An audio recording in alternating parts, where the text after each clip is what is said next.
Hey there, HackerFrogs. It's me, the Shy Hat, and we're here to do HackerFrogs after school. All right, so hello, Jack H. Nice to see you here from YouTube. And let's just start the stream off with a great little redeem, hack the planet, because that's what we do. That's not how you spell planet. There you go. Hack the planet! Hack the planet! Shut up and get in. I see Cybernerd Dante is in here and on Twitch, and whoa, cool new background. Yep, we're trying to switch out the backgrounds every month or so. So each month has a different background, some new overlays, so everything looks kind of fresh. All right, it is the first stream of February, and we're going to be covering 3 topics today. So let's see. We've got Hack the Planet from Jack as well. I think you should wait about a minute. There's a bit of a cooldown on the Hack the Planet redeem, but why don't you give that a try in another minute or so? You should be able to do it then. But yeah, so today we're going to be covering 3 topics. The first topic we're going to be covering is we're going to be talking about some digital forensics, specifically some stuff on steganography on TryHackMe over here.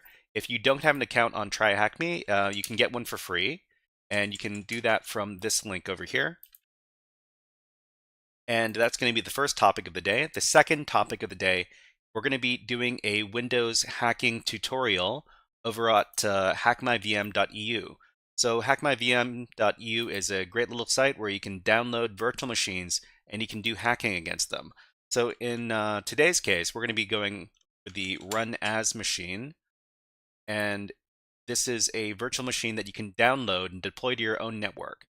So I'm going to provide the link to everybody in the chat if you want to check that out. And the third topic of today is going to be a challenge. So we've discovered a fun new site for downloading virtual machine challenges, and it's called thehackerslabs.com. This is a Spanish language site, and even if we don't speak the same language, we can still download virtual machines and start hacking against them.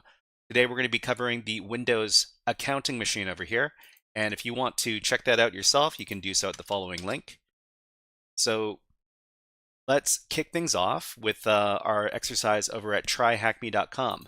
So for this exercise today, we're going to be talking about steganography, and we're going to be doing that with this room here. So on tryhackme.com, the educational modules are called rooms, and the room we're going to be using to learn about steganography today is room you tried to access doesn't exist. What? Hold on. I used the wrong link.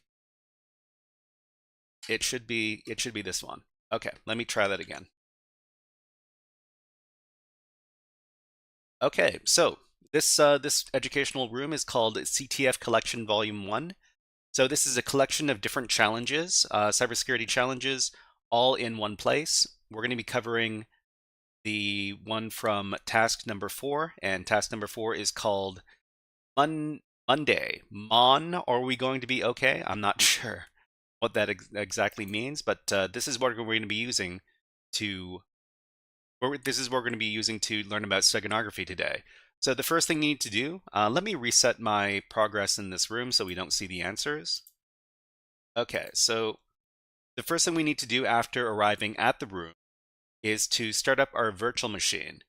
So TryHackMe has a virtual machine that we can use for about an hour a day. It's called the attack box, and we can go ahead and click on this button at the top of the page underneath the little picture here. It says Start Attack Box. So you can go ahead and do that, and that's going to spin up the attack box, which is a Linux virtual machine with a bunch of different security tools on it. And we're going to be using those security tools to interact with the challenges today. Ayanashi says, heyo, Ayanashi, nice to see you here. All right. And yeah, so if you want to join in with us, Ayanashi, you go ahead and use this link over here. And we're going to be talking about Hack the planet! planet! Hack the planet! Shut up and get in. Thank you very much for redeeming Hack the Planet, Jack H on YouTube. Thank you very much. All right, so we need to wait about another minute and a half for this virtual machine to start up, but in the meantime, we can take a look at what's going on in task number 4. So there's some files we need to download over here, but it says in the description something is hiding. That's all you need to know. So what we're talking about today is we're talking about steganography. So let's go ahead and get a little summary of what steganography is from our favorite website, wikipedia.com. Wikipedia. Oh, it's not wikipedia.com, it's wikipedia.org. Okay, so let's read a little bit about steganography. And we'll just read out the little blurb over here. So what is steganography? So steganography is the practice of representing information within another message or physical object in such a manner that the presence of the concealed information would not be evident to an unsuspecting person's examination. In computing, electronic context, a computer file, message, image, or video is concealed within another file, message, image, or video. The word steganography comes from the Greek Steganographia, which combines the words steganos, meaning covered or concealed, and graphia, meaning writing. Okay, so what do we mean by steganography? We mean basically files or messages that are hidden inside of other files. So this is kind of similar to what we were talking about last time when we were talking about how to investigate picture files. So most of the time, steganography is going to be some sort of hidden file or message inside of a picture file, but they can also be concealed within audio files and video files as well. So let's go ahead and go back to TryHackMe. Okay, so our attack box is finished loading up, so we can go ahead and click into this terminal here. So just click on it and then hit enter to dismiss the terminal message right there. Afterwards, what we're going to do is we're going to put this attack box virtual machine in its own browser tab, and because we like to see everything nice and big. And so what we're going to do is we're just going to go to the center of this page here, and we're going to go down to the bottom of the browser and click on the view and full screen button down here. So it's in the middle at the bottom. The button looks like two arrows pointing away from each other. Go ahead and click on that. And then you're going to see that the attack box virtual machine is going to get its own browser tab, and you can see that the desktop takes up the entire screen. This is what we want. Okay, from here, what we can do is we can open up a terminal, and there are a few different terminal shortcut buttons. So there's this one, there's this one, and there's this one. You can click either one of these to start up a terminal. And from there, you can actually resize the windows, and you can, if you find that the text is a little bit too small, you can go ahead and click into the window and then press Control Shift and plus to increase the size of the window until it is as big as you want it to be. So we want it nice and big so that everybody can see what's going on here. Okay, so what are we going to do? What we're going to do is we're going to download a file and from the TryHackMe website, and we need to get the address for this file. So it's a bit inconvenient to download these task files to the attack box, but we're gonna teach you how to do that. So what we're gonna do is, first of all, we're gonna go to the bottom of the screen here, and we're gonna click on this button here. This that looks like a minus key. It is labeled Exit Split View. So we're just gonna click on that, and that's going to make split view disappear, and then we're going to get our entire browser pane back. That's what we want. Okay, so I notice we are not playing any music right now, so I'd like to play some music so that we can listen to some tunes while we work. Let me go ahead. Let's get the Faster Than Light playlist. I really like this this game. It's called Faster Than Light. It's got a great soundtrack.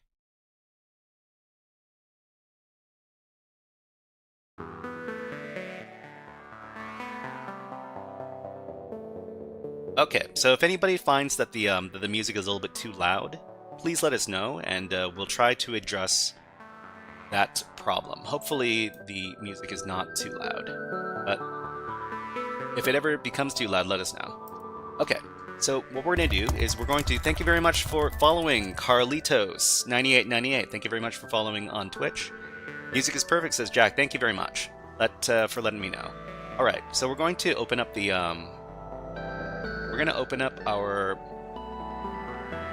in our web browser. We're going to go to the options button over here in the corner, and we're going to click on more tools down here. From here, we can click on Web Developer Tools, and this is going to open up the Web Developer Tools. What we want to do is we want to access the networking tab. So the networking tab is here. Go ahead and click on it. So if you don't see the networking tab, it might be because you need to scroll around a little bit. There's a little arrow over here that can let you scroll around between the different tabs. So click on the networking tab, then click on task 4, download task files. So actually, I think what we're going to do is we're going to reload the page first. Okay. Just a second. Thank you very much for following on Twitch, AxeRoot. Thank you very much. And let's set the mood over here. Everybody, let's enjoy the Nyan Cad.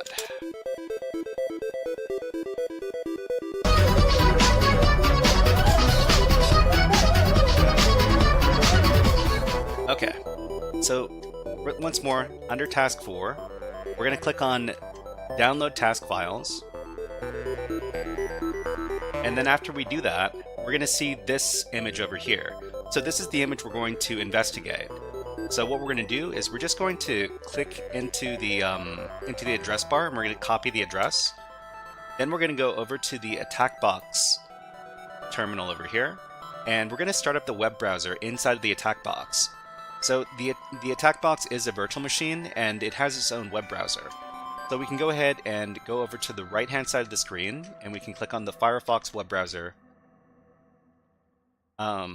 shortcut over here, and that's going to open up the web browser inside the attack box. So we just need to wait a few seconds for the Firefox web browser to start up. So after we've done that, and well, we can try to paste in something. We can't paste in anything. That's fine. What we need to do to paste stuff in and out of the attack box is we need to use this button over here. It's going to be on the right-hand side in the middle, and it's this little button right here. It's labeled Hide Show the Control Bar. So we can click on that.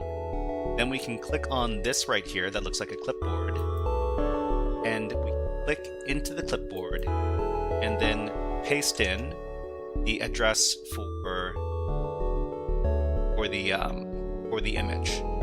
So after we do that, we're going to close out the clip bar by clicking right here, and then inside the Firefox web browser we can paste in the address for the image and hit enter. Okay, so this is the image that we're going to be investigating today. So Steganography is hiding an image or a file, hiding a file or a message inside of another media, so something like an image or a video, and we're going to be doing that on this image right here. So we're just going to right click on it and select Save Image As. We're going to save this to our directory here, so we're just going to click on Home, and then I'm going to hit the Save button over here. Okay, after we do that, it's going to be downloaded to our root directory. What we need to do is we need to minimize our web browser, and then in the terminal here we can just type in ls, and then we see that the JPEG file has been copied over to our directory. So remember that the picture is just a picture of two dinosaurs talking about a meteor, but if we run the file command on it, we can find out what exactly are the contents of the file. So it's going to be file space extension something something .jpg. Hit enter. And this is going to tell us that this is JPEG image data. So no surprise there. But what we can do is we can determine if there's any hidden information inside of this image. And we're going to do that with a little tool called StegHide. StegHide is a utility we can use to hide files or hide files inside of other files, specifically JPEG files. And if we just run this tool by itself, it's going to give us all of our options for hiding files and extracting files, etc. So if we wanted to investigate whether or not this file has some sort of hidden data inside, we could run StegHide with this parameter here, info, and then the name of the file. So for example, we would do StegHide and then info and then the name of the file, just like this. So hit enter, and then it's going to say try to get information about the embedded data, yes or no. So we want to do that because we want to find out if there's hidden files in here. So Y, enter passphrase.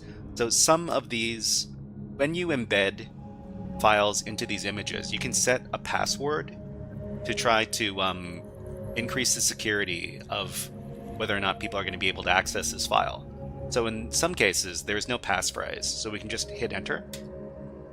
And it's going to say that there's an embedded file in here called finalmessage.txt. So what we can do is we can try to extract that from this JPEG file, and then we can read this finalmessage.txt file ourselves. So what we're going to do is we're going to run StegHide again, but instead of running the info function, we're going to run the extract function. And let me take a look at my notes. So extract, and we need to specify S and F, which means get it from this particular file. This is the file we're going to be extracting from. That's what SF stands for. And let's run this. So after that, it's going to ask us for the passphrase. So we know from our previous interaction with this file that there's no passphrase. So just hit enter. And then it says wrote extracted data to finalmessage.txt. If we take a look, see that the finalmessage.txt file is in here, and we can read it. We just need to use the cat command to read finalmessage.txt. And we see here that it says it's going to be over soon, sleep my child. I guess they're talking about the dinosaurs. But we got a flag here that we can submit as well. THM, sooner or later, it is our turn. So let's go ahead and copy that. And then we can go over to our control bar, click on the clipboard, and then close the clipboard. Go back to the TryHackMe.com website. So just need to hit back in our browser.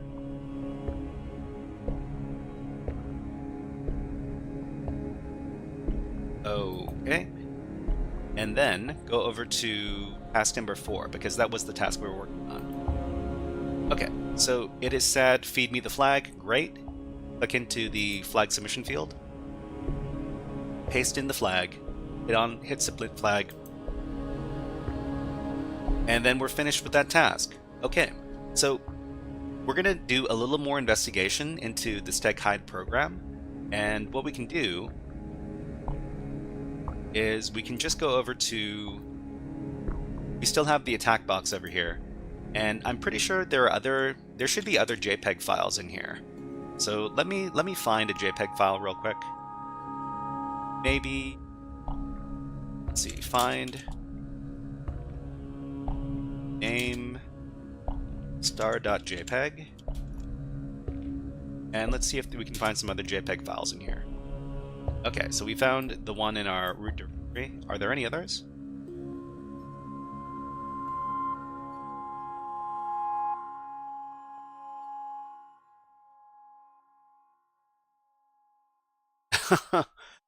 Are there really no other JPEG files on this server? That'd be a bit unusual. But let's see.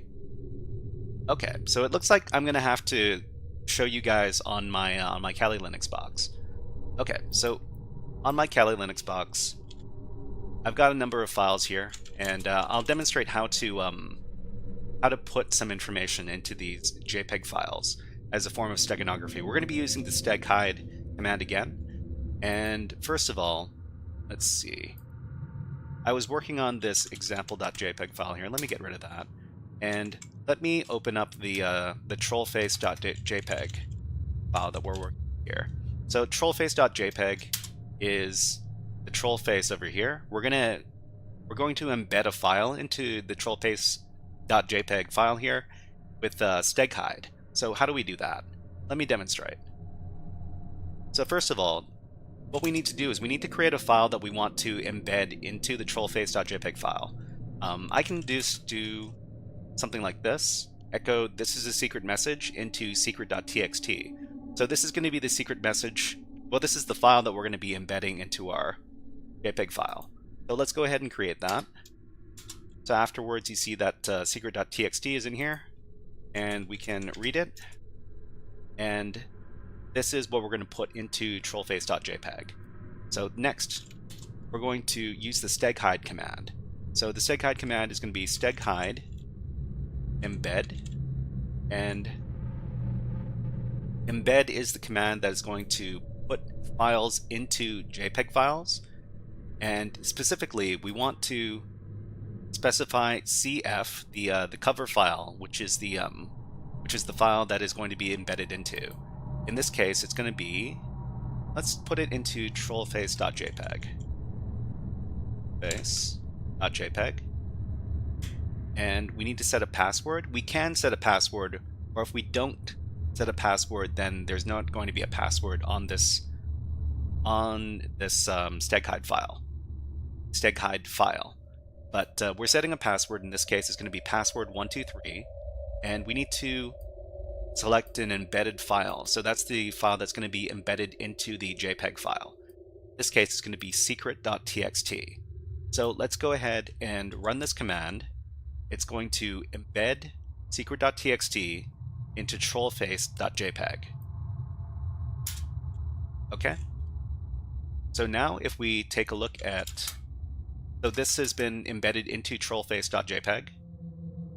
There should be this secret.txt file here. Let me delete secret.txt, just so when we extract it later, it doesn't overwrite. Okay. So we can investigate this trollface.jpg file all we want. So we could do exif tool trollface.jpg.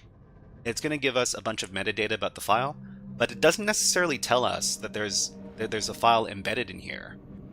So the great thing about steganography is that if you do steganography correctly, a regular examination of the file isn't going to reveal that there's something embedded into this picture file. So we could do. So we did exif tool.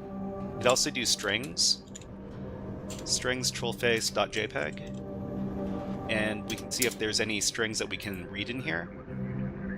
So we don't see the secret message anywhere in these strings. So obviously that's not going to get the message either. Okay. So another thing we could try is we could try using the binwalk tool to see if there's anything embedded inside the file. So if we don't find anything, then that means that binwalk couldn't successfully identify an embedded file. So you see here that it only reads the JPEG image data, which means that binwalk wasn't able to determine that there was a file embedded in here.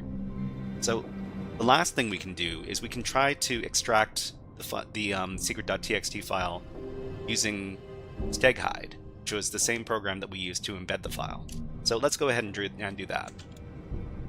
So here we can do steghide, and we can get the info about trollface.jpg. Okay, we need to spell everything correctly. So it says try to get information about embedded data. We say yes.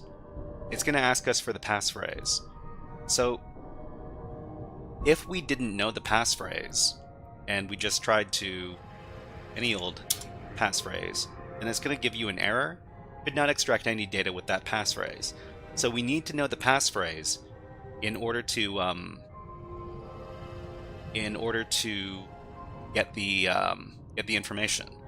So this time we're going to do the same thing, but we're going to use the correct passphrase, which remember we set as password 123.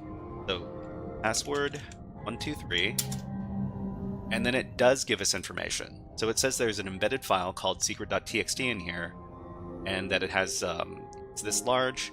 It was encrypted using this method right here, and it is compressed. So the next thing we can do is we can try to extract this. So instead of info steghide command, we're going to do the extract. The file over here, -sf trollface.jpg. It's going to ask for the passphrase. Remember, if you don't give the right passphrase, it's not going to let you do the operation. But if we know the passphrase, password 3, then it says wrote extracted data to secret.txt. Take a look. Then the secret.txt file was written to this directory, and we can read it. So this is a secret message. Awesome. Okay, so that was an example of actually creating a embedded file using steganography and the steghide program. So the limitations of steghide is that steghide only works on JPEG files. So there are a number of different steganography programs. Let me look up a couple. So I guess we don't need our TryHackMe machine anymore. I'm just going to close it and shut it down. Let me go ahead and do that real quick. Show split view. So we can just terminate this machine. Okay. So steganography, we're going to search for something called steganography tools. This is just a Google search. But very quickly, you're going to see this GitHub repository. And over here, there's a number of different tools that we can use for steganography. So the most common tool that you'll come across is steghide, and it says it's a steganography program that hides data in various types of image and audio files, and it supports these formats: JPEG, BMP, WAV, and AU. Not sure what AU is, but I'm guessing it's some sort of audio format. But let's see. They've got a bunch of other ones too, because not every steg program, steganography program, otherwise known as steg programs, are going to cover all of the different media types. So stegsolve, this is another file. This is a program that you can use if there is a message or text hidden in an image, and you can view it to try to see hidden images. And let me demonstrate another very common tool that we use inside of steganography, which is this one right here called zsteg. So zsteg in particular can be used on PNG files. So you're very often going to encounter either JPEG files or PNG files that have embedded files in them using steganography. So you would use either steghide or zsteg, or there's another program called steg. I think it's called StegCracker. Let me see if it's here. Let's look for it. StegCracker. StegCracker here. So StegCracker is a tool that brute forces passwords using steghide. So remember that we had to know the password for the steganography file in order to get access to the information. StegCracker is a tool that uses steghide and is able to brute force passwords, or passphrases rather. So if we take a look at it,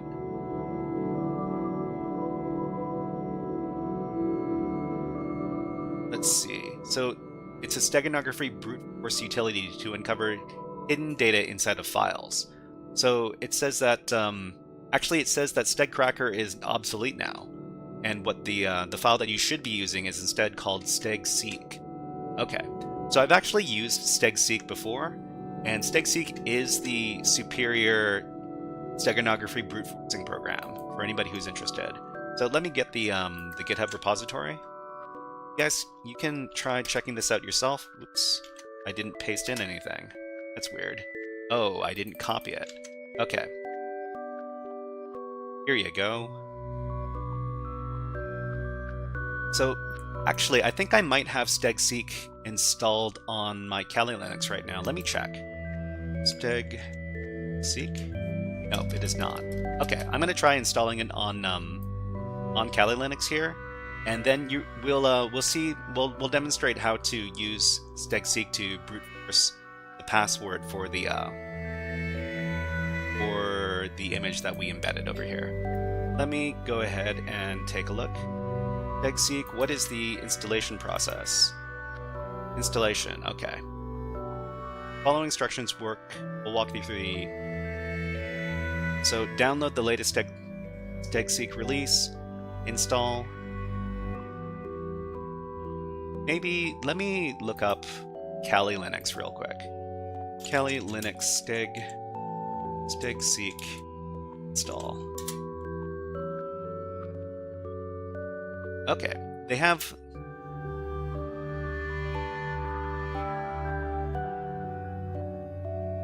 It seems that we don't have we have StegCracker on Kali Linux that we can install very easily, but maybe not StegSeek. It is very fast. Let me investigate this.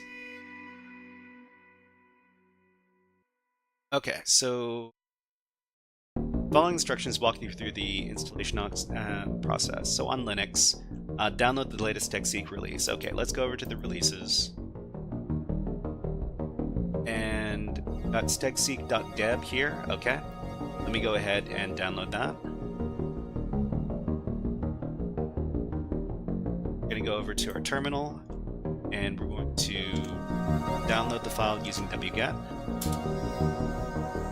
Okay, we've got it over here. Okay, so how do we install it?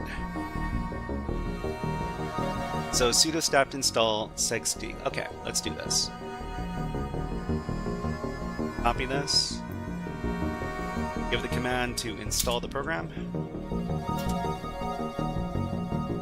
Unsupported file. Oh wait, we need to chmod command. Chmod plus X for StegSeek. So the reason we need to do this is because files that we download are not automatically executable. We need to give them execute permissions before we can run them. Okay, let's try that again. We're going to install the... Oh wait, that's the wrong version. Let's do this version. Okay. Install the program, please. Okay, done. Great. Redeem. So, Ayanashi, you need to redeem something. So we've got Nyancat, we've got Hack the Planet, we've got a bunch of different ones. Go ahead and do exclamation point redeem space and then the item. So for example, redeem go to hack. Mr. Hat, may I please be excused from class? Well, Kyle, Yes. you hear me? You go to Hack. You go to Hack. You Have a great day. Okay, so Ayanashi says they forgot the items. Okay, that's no problem. Here's a little message. It tells you what the names of the items are. You can go ahead and choose from that list. All right, so we've installed the program StegSeek and StegSeek. So now we can run the program. Great. That's the great thing about Linux. You can install stuff on the fly. Okay, so we're gonna do StegSeek, and we're gonna run it on trollface.jpg. First of all, let me delete the secret.txt file. Okay, then we're going to run StegSeek on trollface.jpg, and it's going to try to... That was really fast. Okay, so StegSeek was able to determine that there was something hidden inside of this file, trollface.jpg, and the file name is secret.txt, and it found the passphrase, password123. So StegSeek automatically uses the it automatically uses the rocku.txt password list, which is a list of about 14 million different passwords. So it tries to crack the passphrase using that list, and it does so in a very quick amount of time. So it was able to figure out that the passphrase was password123, and then it automatically extracted the secret.txt file to trollface.jpg.out. So let's go ahead and take a look. It is this right here. Okay, so this is the file, right? Trollface.jpg.out. Yeah, this is the secret message. So we can go ahead and read that file. And this is the contents of the secret message that we embedded. Awesome. Great, great, great. Okay, so that was a demonstration on steganography and how to create a steganography file, embed it into an image file. If you're interested in learning more about steganography, then there are a few different challenges that you can take a look at. And let me see if I can get one. There are a couple of different challenges on PicoCTF that talk about this. Of course, this is going to be a great resource as well if you want to learn more about steganography from GitHub. And if you're familiar with the Hacktricks website, book.hacktricks.xyz, this is a really great website for learning about cybersecurity and different hacking techniques, and they should have a section on steganography as well.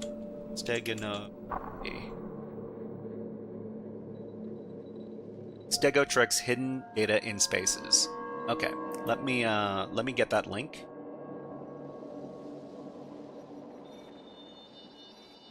So this is a really useful source as well.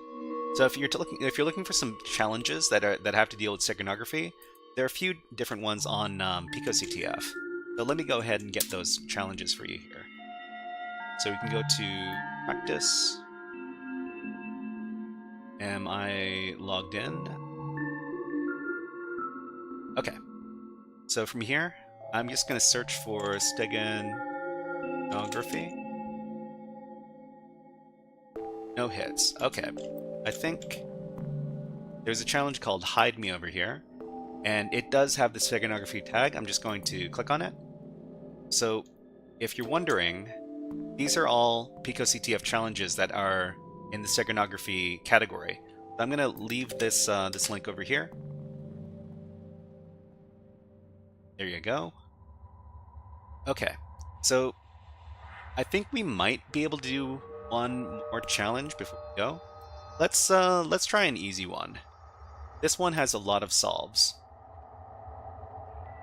Okay.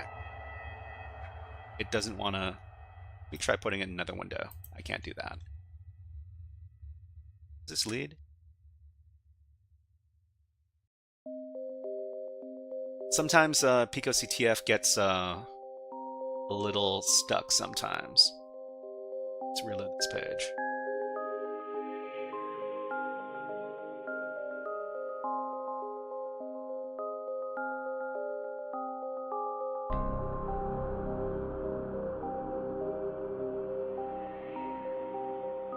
Why are you doing me like this? PicoCTF? Okay, let's try putting it in another tab. Okay, so the hide me challenge over here. Every file gets a flag. The SOC analyst saw one image being sent back and forth between people. They decided to investigate and found out there was more than what meets the eye here. So they've got a link to an image. I'm just going to go ahead and copy this link. And if anybody wants to join in with this challenge, first I need to download this file. And let me grab the link for this challenge. Here you go, everybody. Okay, so we've got hide me, and this hide me file over here, it's just called flag.png. This is the file associated with that. So since we know we're dealing with steganography, we know that there's some sort of information hidden in here. The problem is we can't use steg hide to figure this out. I I am Melon. I am Melon. Is that how you pronounce your name on YouTube? Hey, hello. Nice to see you here. Why don't you have a fun little hack the planet? Nice to see you here.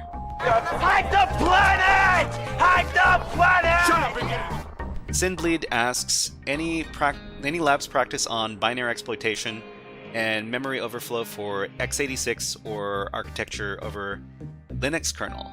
So Sinbleed, if you're interested in learning about x86 assembly, I've got a great little resource for that, and it's called ASM Tutor.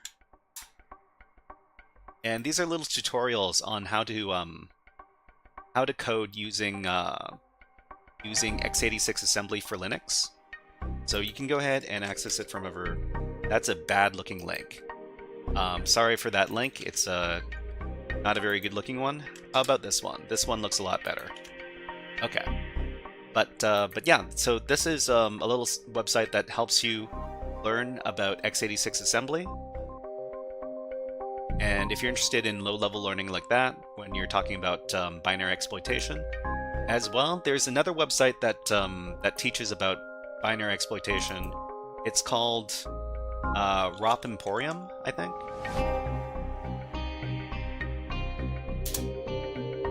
Yeah, so this is a list of different challenges for binary exploitation as well. There you go.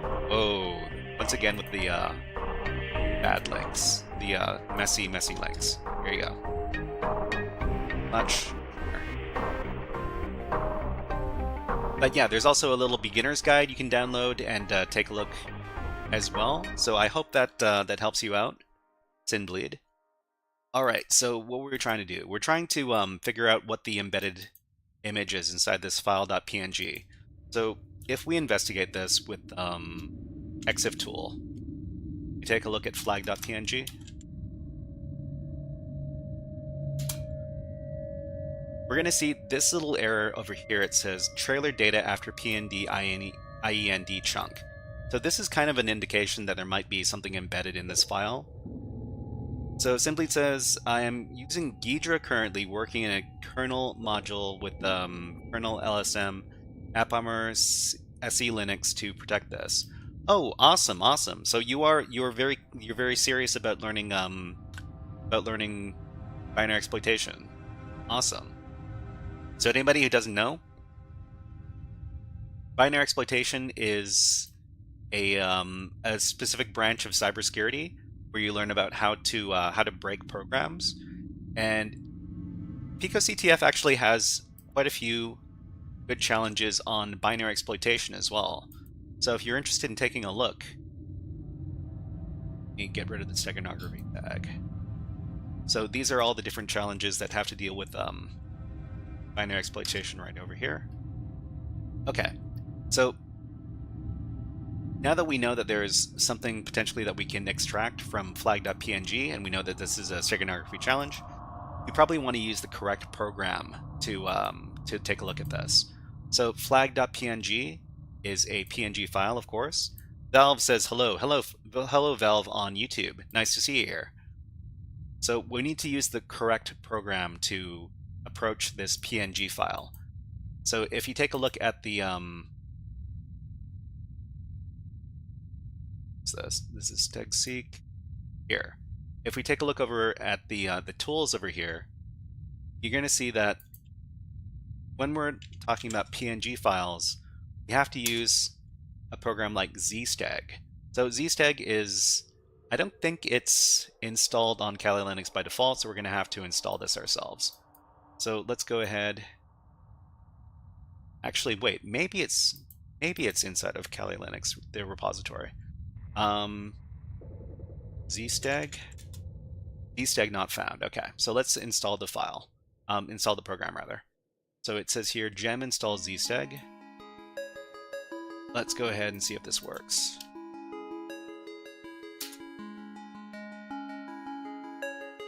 Okay, so I guess file permission error. Okay, so we need to run this as sudo.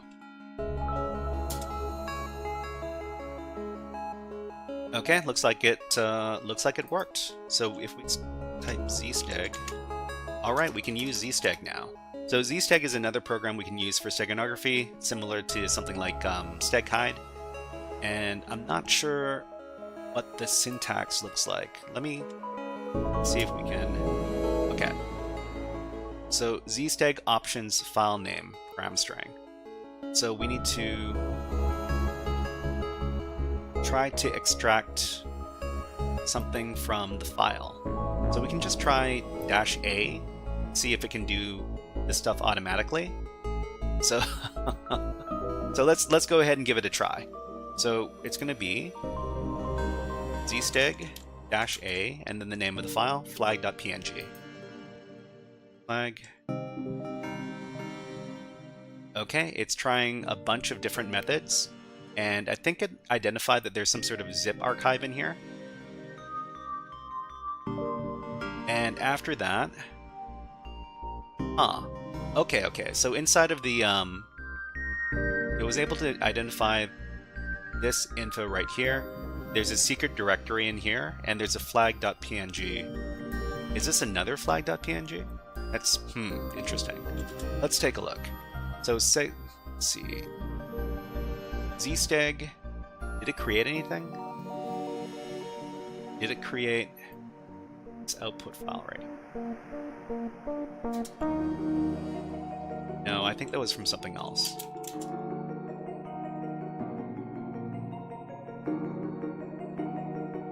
Okay, so if we go back to the challenge over here, what was it called again? It was called Hide Me? And this was Hide Me, right? Every file gets a flag? Yeah. So there were no hints or anything. Tried using zsteg.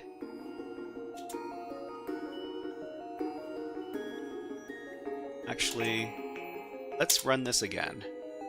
So it says here that there's zip archive data in here. It's compressed.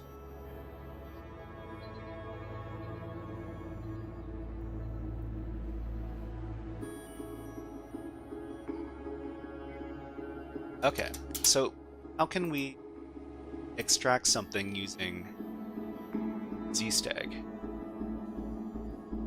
Extract specific payload. Name is like... I haven't used zsteg in a while. Let me go ahead and grab a little cheat sheet. zsteg cheat sheet. zsteg TLDR page. Awesome. Okay, so what do we want to do? Detect embedded data using all known methods. Okay. So this is detecting the embedded data. It doesn't necessarily extract it. So how do we extract it then? Specifying minimum lengths. Oh, we gotta keep it going just a second. iMelon says, do you have consultation for personal and business safety? I don't do consultation for personal and business safety, but I do education on cybersecurity stuff. Specifically how to get into cybersecurity, how to learn about it. But thank you very much for the inquiry, I am Melon. But what exactly are you interested in doing? Are you interested in having somebody do security testing for you, or some other service? Because I might know some people, maybe not me specifically. Okay, so all of this is detecting. So these aren't necessarily extracting anything.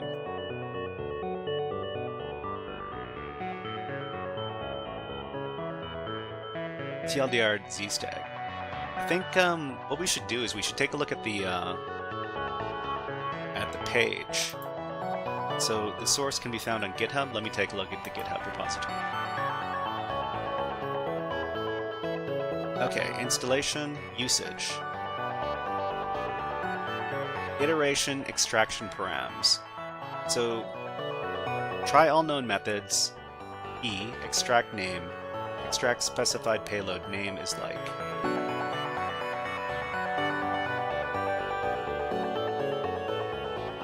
So for example, steg So simple LSB. Next, super secret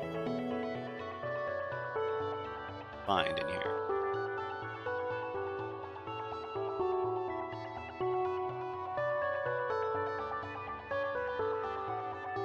Okay. It's like Melon says, I have a project I want to develop, but I was told I need to be safe online, especially in the digital age. Project that you want to develop online. Okay. And what kind of advice are you looking for? What are you trying to? I'm not entirely sure. What kind of platform are you going to deploy this this project to? I think that that probably is going to help you understand a bit better about what kind of safety concerns you have to worry about. Okay, so extract name.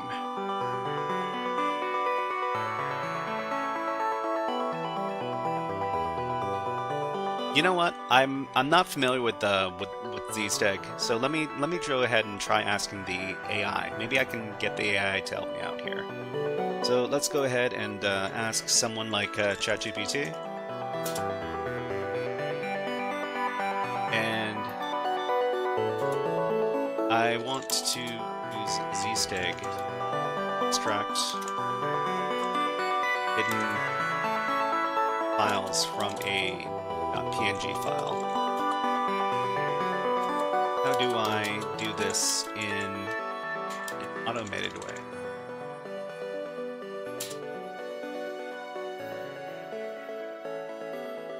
It's thinking. Or is it thinking? That's a good question.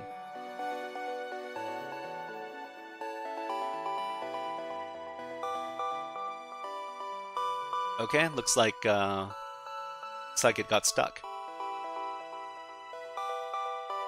Let's see if here, right? Let's go back to here.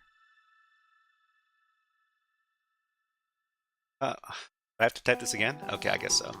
I want to use ZSteg to extract a file from a PNG file. How do I do this?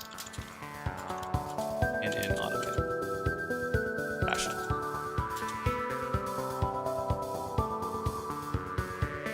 Okay, so run ZSteg in bulk mode to detect embedded data. Simply says, my project is more on the kernel side in the Linux kernel traffic control to break down C2 over tunnels, WireGuard, and DNS. That sounds pretty involved. So,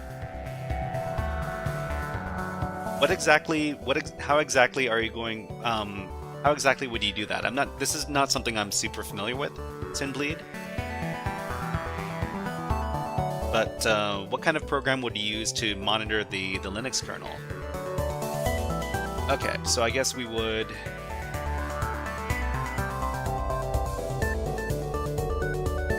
for method in ZSteg grep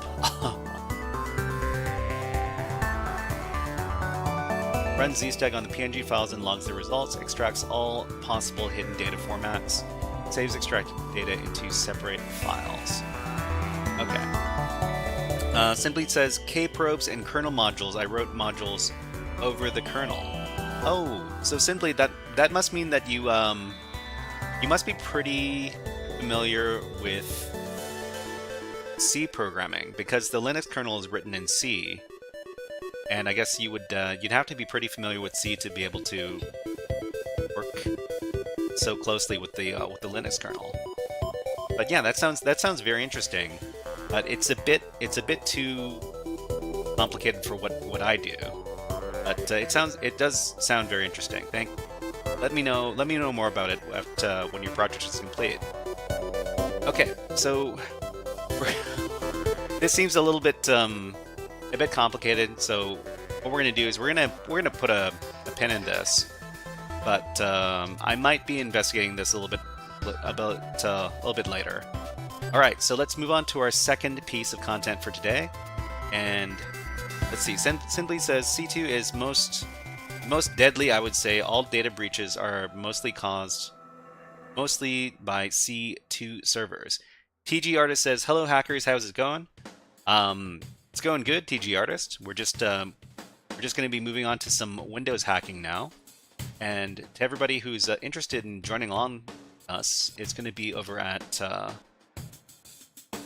let's see, it's going to be at hackmyvm.eu. So let me grab the link over here. So this is the machine we're going to be doing a demonstration for. And I think the machine is running right now. Let me go ahead and check in on it. Okay, so we've got the machine over here, and it's running Windows 7. So we'll talk a little bit more about this after we start the walkthrough. But there's something very interesting about the solve method for this particular box. All right, so I'm going to do my YouTube intro. I'm going to talk about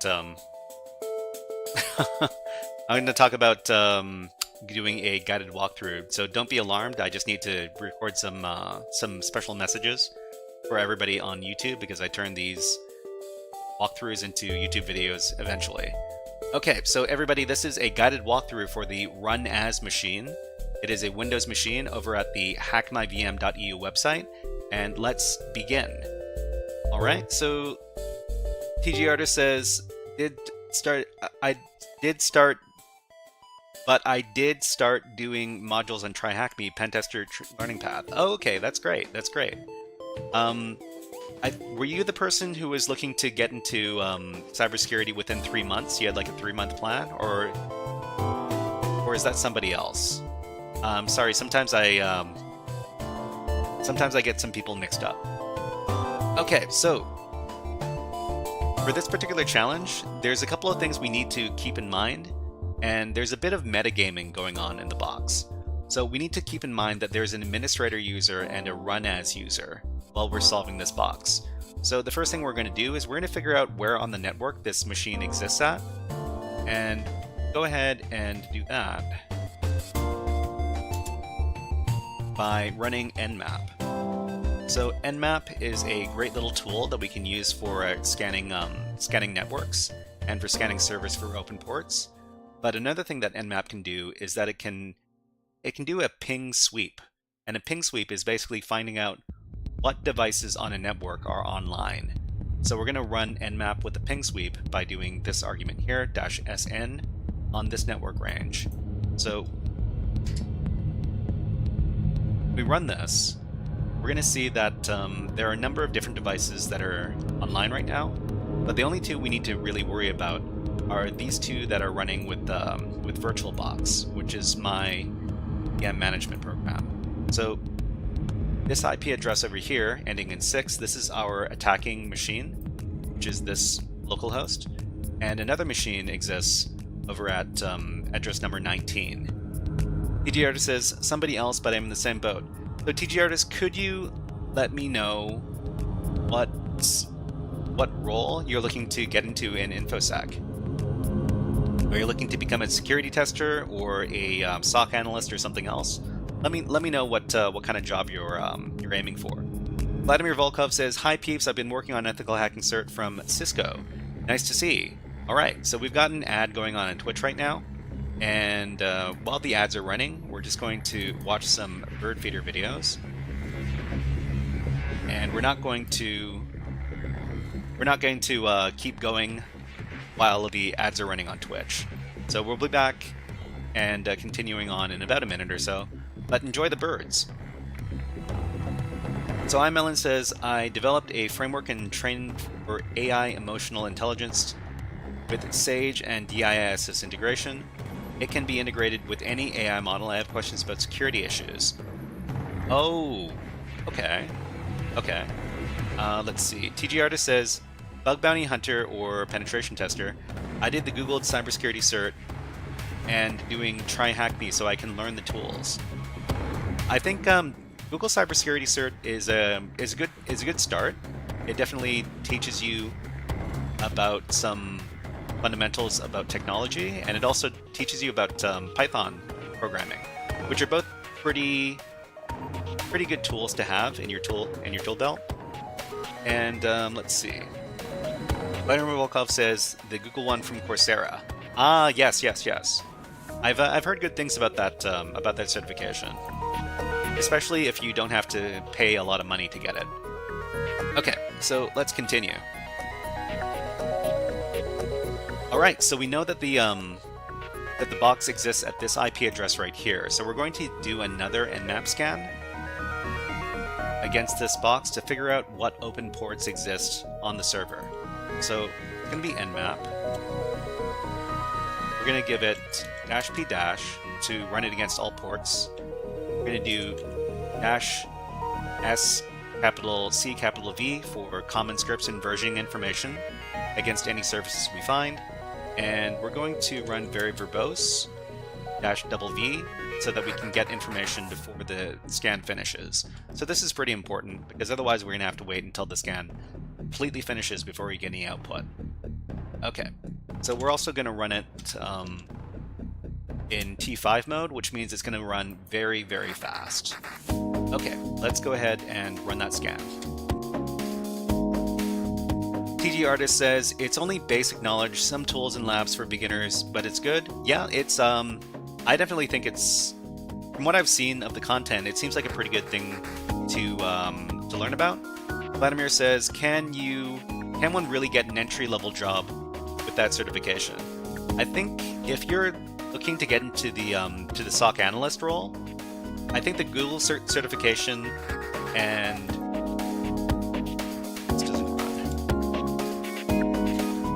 certification and maybe another certification from something like Hack the Box. So Hack the Box has a SOC analyst intensive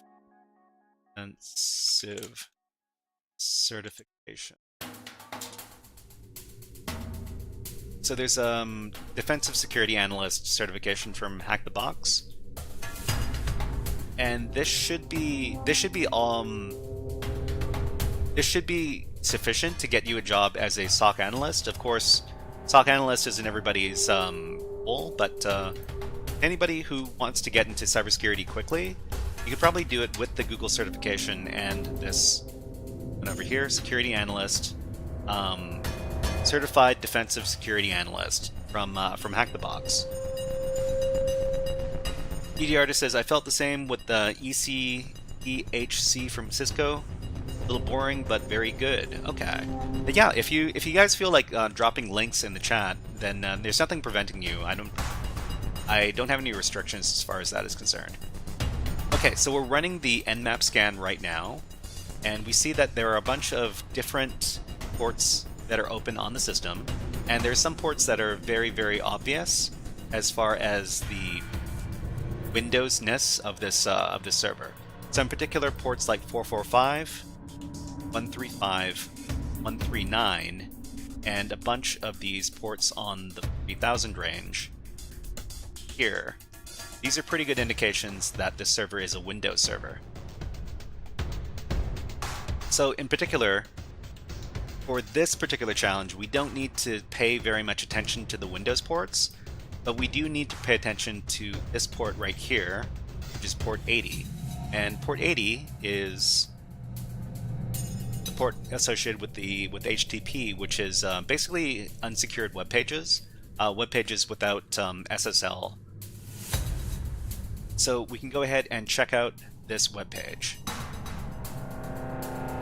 PG Artist says, Nmap is pretty cool. I did easy and medium module on TryHackMe. I like it. Matthias Conrad says, hi. Hello, Matthias Conrad. Nice to see you here.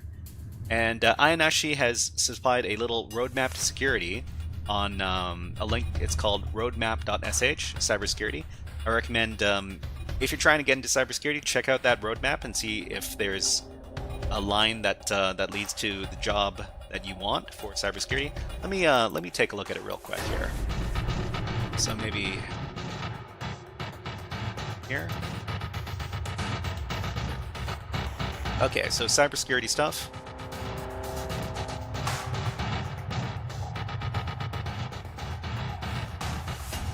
So say we're looking actually there.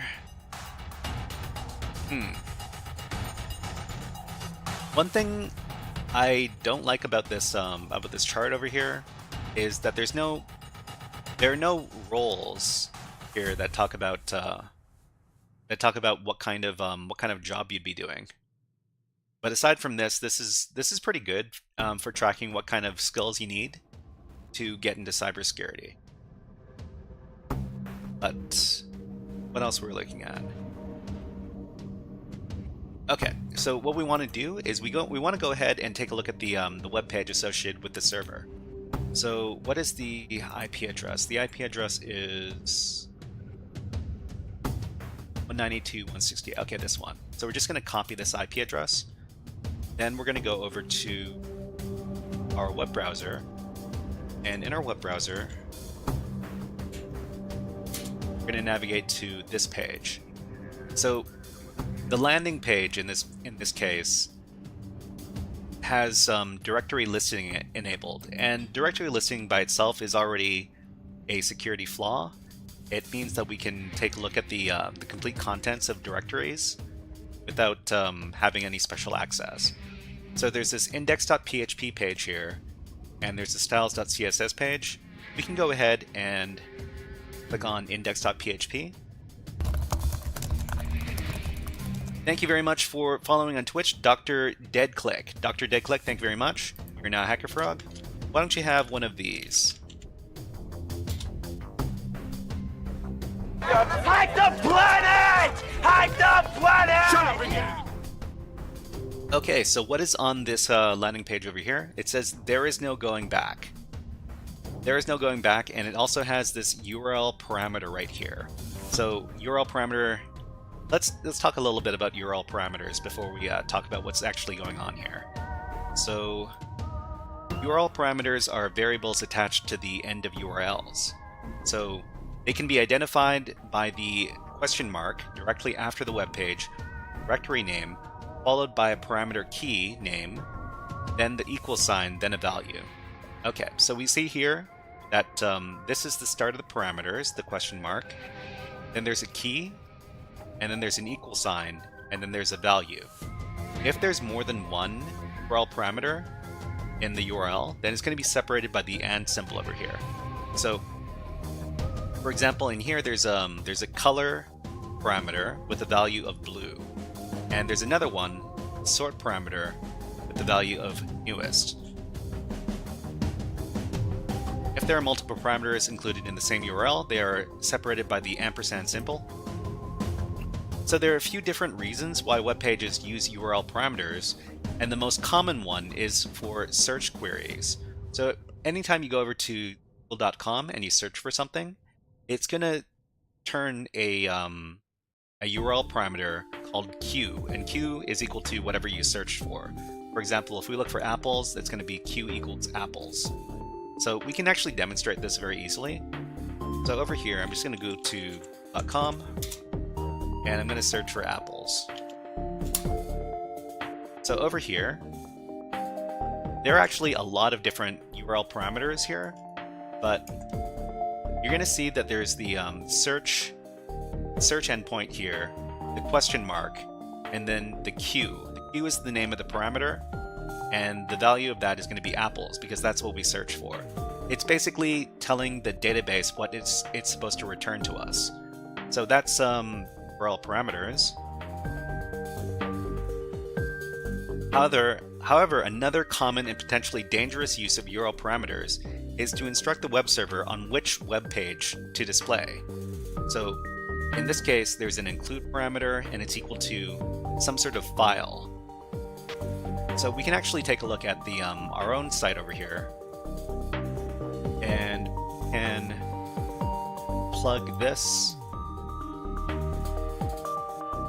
You can plug this URL parameter over here, the file parameter, and we're just going to specify a web page. So we saw a index.php page over here, and we see that the file is actually what is returned by the web page. Vladimir Volkov says, can we just add random parameters to the end of web addresses to see what is returned? You can't. Well, you can do that, and that it's actually used in web security, inside of web page security. It's what is called parameter fuzzing, and it's basically trying to figure out if there's any special parameters on a web page, and that is something that that is done inside of web security. So yeah, we absolutely do that, and we use usually there's like a special list of common parameters that is used to try to determine if there's some sort of special parameters on the web page. So okay, what are we going to do with this? With this particular information, we're going to do what is called a local file inclusion attack, and let's talk a little bit more about what local file inclusion is. So the use of URL parameters, which reference other files on the web server, could potentially be exploited in an attack called local file inclusion, otherwise known as LFI. So local file inclusion is a web app vulnerability where arbitrary local web server files can be accessed through the web interface. LFI vulnerabilities can lead to sensitive data exposure and can also be used as the first step in a chain of exploits. The inclusion of file names in the URL parameters is a typical method through which a potential LFI vulnerability is identified. So let's go ahead and test our hypothesis back at the webpage here. So if we think that there is some sort of local file inclusion vulnerability on the system, and we know that this is a Windows machine, we could try to use local file inclusion to access a common Windows file. So the common Windows file that people usually use to try to figure out if there's local file inclusion on a Windows box is the etc hosts file. So it's going to be, this is the file that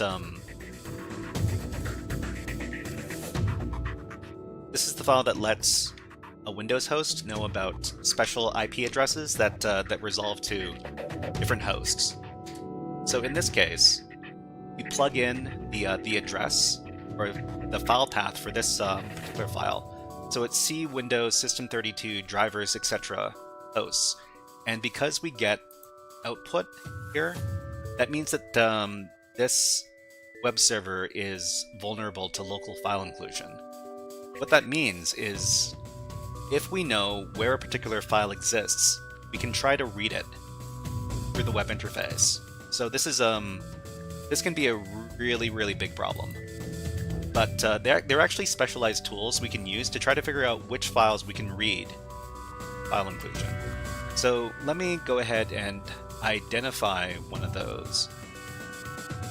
First thing we can actually try to look for which files are available through local file inclusion. But first we need to get a list of different common files inside of Windows. And I've got a list that qualifies. Oh wait, I didn't copy the link. Maybe I can find it on the fly right now.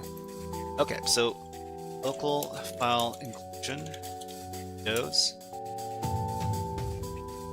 list. Okay, so let's see if I can find it. Okay, this looks good.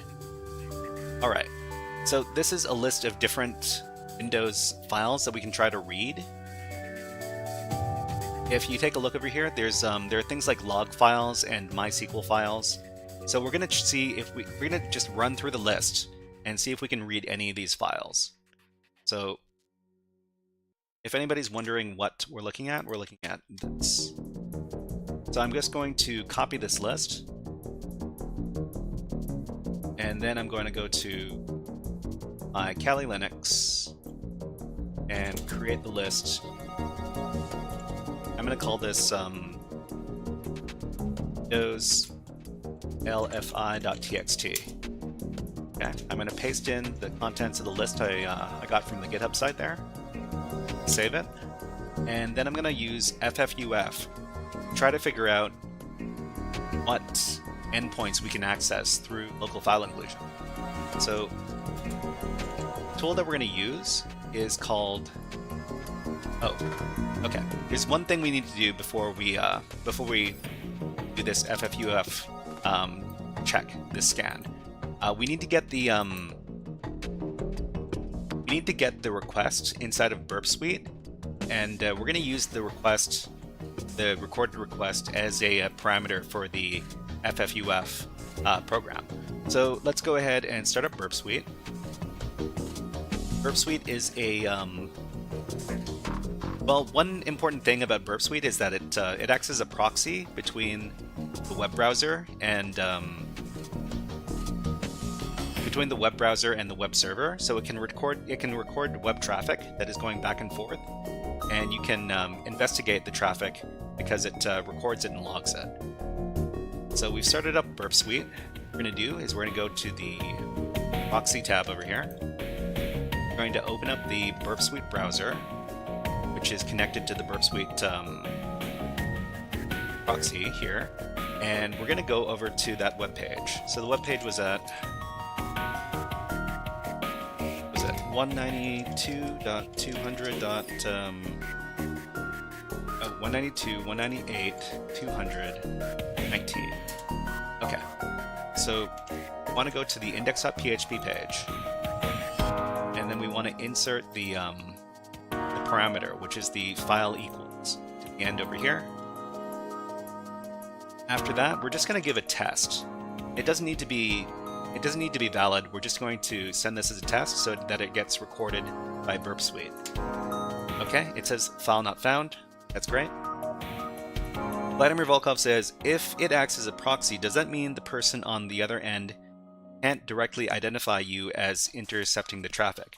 So they will not know that they will see our regular IP address.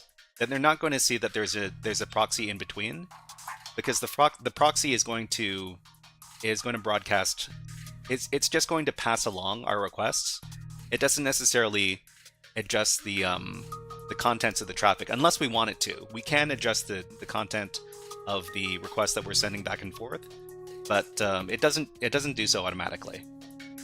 Okay, so now that the request has been recorded, we're just going to go into Burp Suite. We're going to go to the HTTP history, and we're going to go to that specific request. So that's going to be the GET request with the URL parameter over here.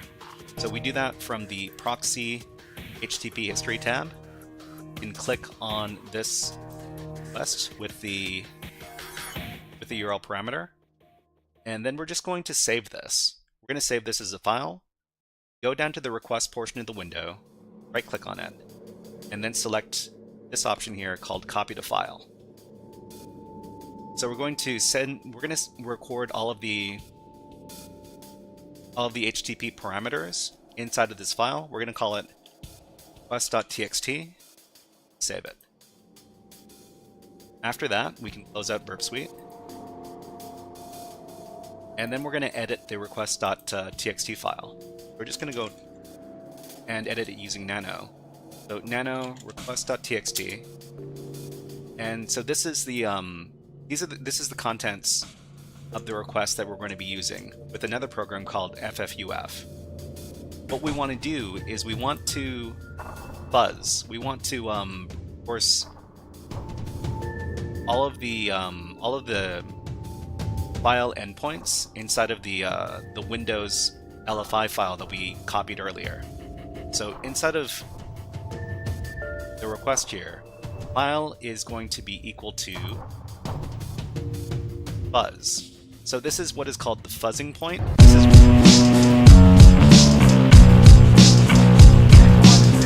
one's dedicated to all the hackers. Yo. Thank you very much for redeeming all the things, Ayanashi. Thank you very much. Okay, so to anybody who doesn't know, All the Things is a infamous nerdcore rap video that is all about hacking. If you're interested in taking a look at it yourself, let me grab the YouTube link. Just really. So YouTube, and we're gonna search for All the Things by Dual4. It is a really good song. Let me to anybody who hasn't heard it before, go ahead and check it out at this link. Oh, that's an ugly link. Let me get the better looking link. This is the better looking link. There you go. Okay, so inside the request file, we have to specify where we want to put our payload. So our fuzzing payload is going to be file equals, because this is where we would put the file that we want to check, like the etc host file. Except it's going to be every word on that particular list that we copied. So we're just going to save out this file now, and then we're going to use ffuf with the request.txt file, and in here we're going to specify a word list. So the word list is going to be Windows lfi.txt.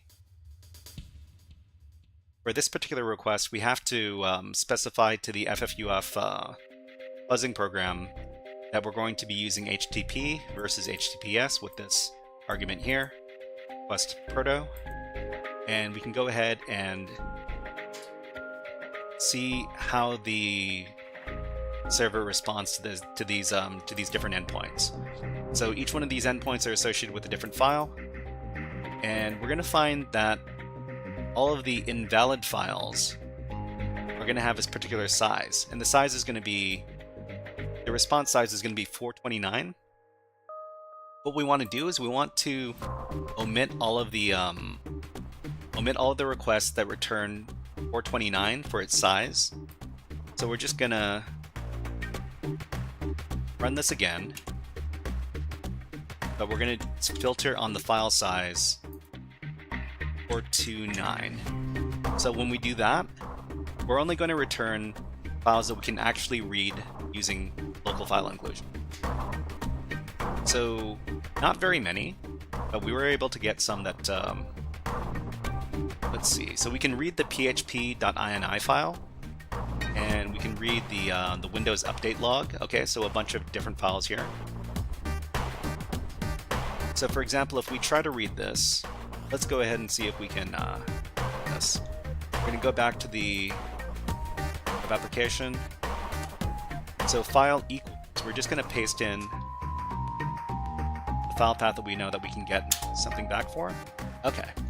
So what is this file? So this is the PHP's initialization file. So this is a rare Windows machine, a rare Windows server that is running PHP. And this is an important file for PHP.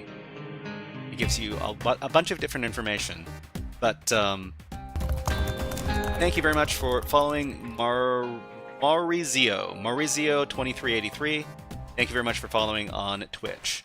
And hey, why don't you have a fun little bird redeem? This is one of my favorite birds. It's called the Northern Flicker.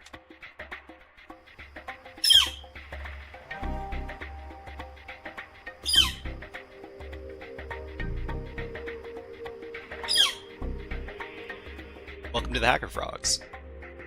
Okay, so this was all to demonstrate how you could potentially figure out what files you can access through local file inclusion. But for this exercise, the method for solving it is actually not super satisfying because we can't actually break into the box. What we need to do is we need to use local file inclusion to read the files, or rather the flag files for the users that exist on the box, and those two users. Hold on. Can I full screen this? Okay, yeah, I can full screen this. So the two users are the administrator user and the run as user. So let me demonstrate.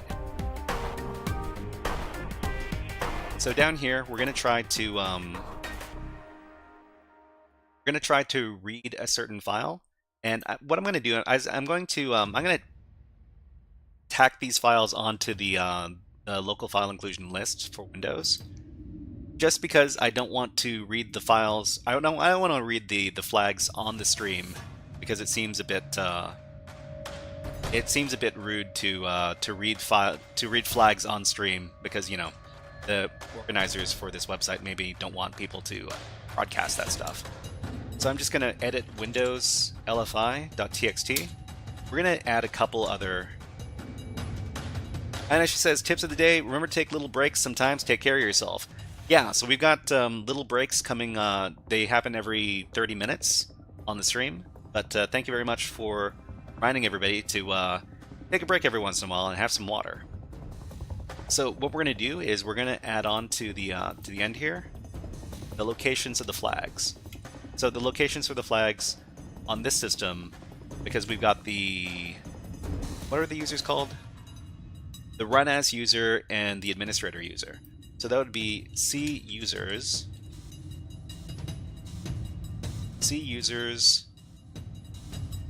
run as,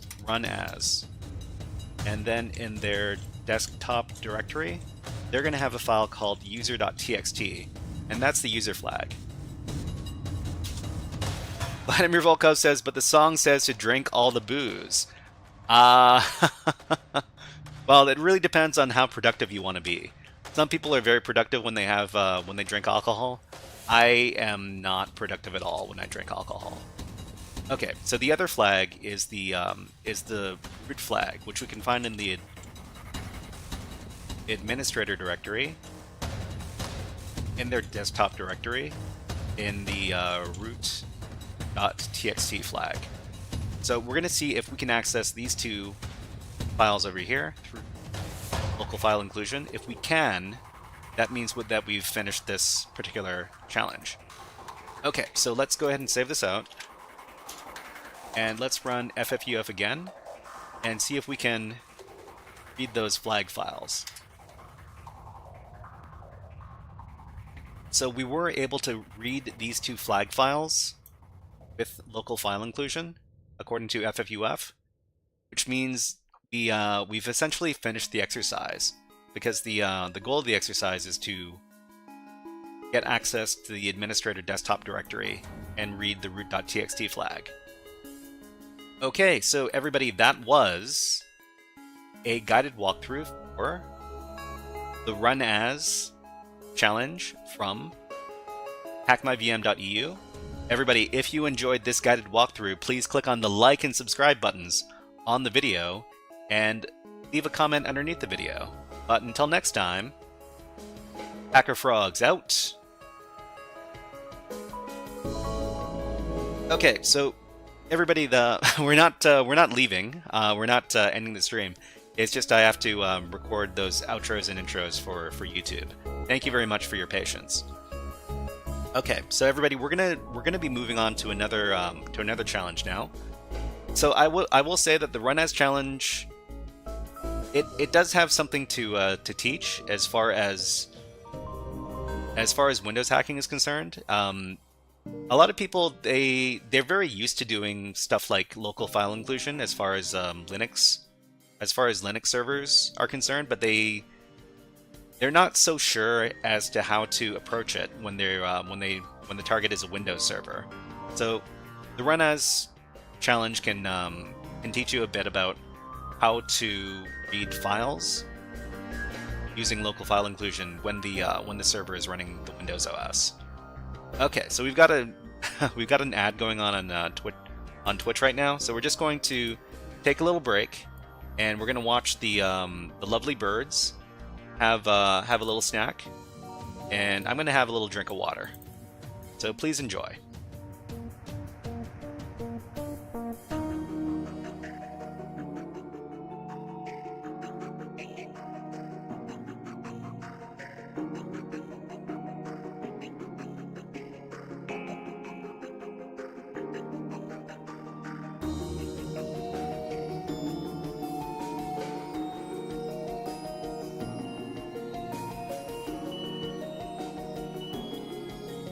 So everybody, how's the weather where you're living right now?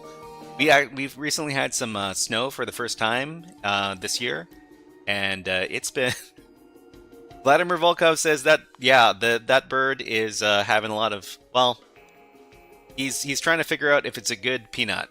So the way he does that is he shakes the peanut around in his mouth, and I don't know exactly how he figures it out, but if he likes the peanut by shaking it around, then he'll go and hide it. But it looks like he's still got it. He's still trying to figure out whether or not that's a good nut. Let's see. Robotech83 says, "Hello, hello. I am late. No problem. We're just starting a new. We're starting a new portion of the stream right now. So we're just going to be doing a little exercise, and this one is going to be at the Hackers Labs. Where are we? Here. So if anybody's interested in joining with us, you can access the challenge from here. So the Hackers Labs is a is another site which we can use to download vulnerable virtual machines. This one is a Spanish site, so it's been fun learning Spanish as well as learning how to hack.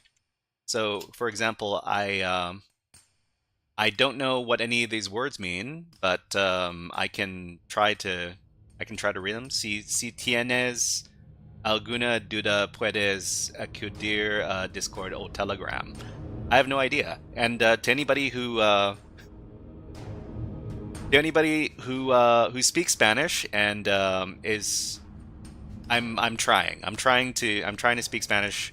I hope you understand. Okay, Vladimir says it's cold lake effect here. That bird is hilarious. He figures out whether it fits or not. Yeah, these are stellar jays. They're kind of like blue jays, but the West Coast version, and they're my favorite birds. Okay, so we've never seen this this challenge before. It's a Windows challenge, so we're gonna try to figure out how to complete the challenge. What I need to do is I need to deploy the machine on my network. So I've got the virtual machine and I set it up. I just need to start it. So this is a modern version of Windows. So this is Windows 10. It might have Windows Defender on it. So we're gonna have to figure out if we need to get around that. So we see that Windows 10 is running on here on this accounting virtual machine. We're just going to put this away, and we're going to try to figure out where this machine exists on our network. So we can go ahead and there's a bunch of stuff in my temporary directory. I really don't want to deal with this stuff, so I'm just going to start deleting it. So I'm just going to star.txt, get rid of that, and star.jpg.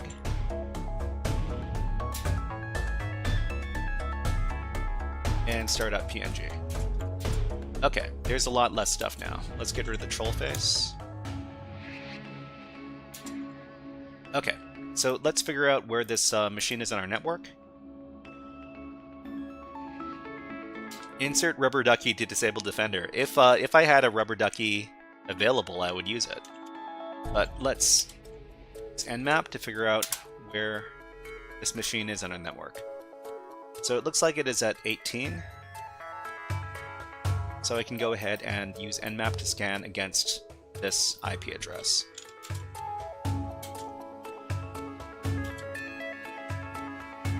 Oh, there we go. Wait, it was 19, right? Man, my no, it's 18. Okay. Okay, let's scan. Alright, so what do we got? We've never seen this challenge before, so we might get stuck, we might fail horribly, but that's just part of the learning process. So we've got all of our usual Windows ports open, so 135, 445, 139, a bunch of ports on the 40,000 range. We've got some weird ports as well, 2103 and 9147, 9083. I don't think I'm familiar with these. 9080. These might be all associated with the same service. We're gonna have to wait until the scan comes back to figure out what services are on those ports. There are a lot of open ports on this. So there's 23 open ports. We should be getting something pretty soon. Actually, maybe we should go over to another tab. I'm gonna start naming my tabs. let's call this one netexec, because we're going to be using netexec to enumerate the target. So netexec is basically the Swiss Army knife. The Swiss Army knife of Windows hacking, because netexec can let you figure out what users are valid on services like SMB, WinRM. So it's a very good tool to use and to figure out how to do. Okay, so let's figure out if there's a guest user, otherwise known as invitado, on Spanish systems. So there is a guest user. So they can do read and write on this endpoint right here, this file share called compact. So we should probably try to access this as the guest user. So there's also a user's file share that we can read. Okay, so let's figure out what is in those two file shares. So there's a user's file share and the compact one. So we can use SMB client.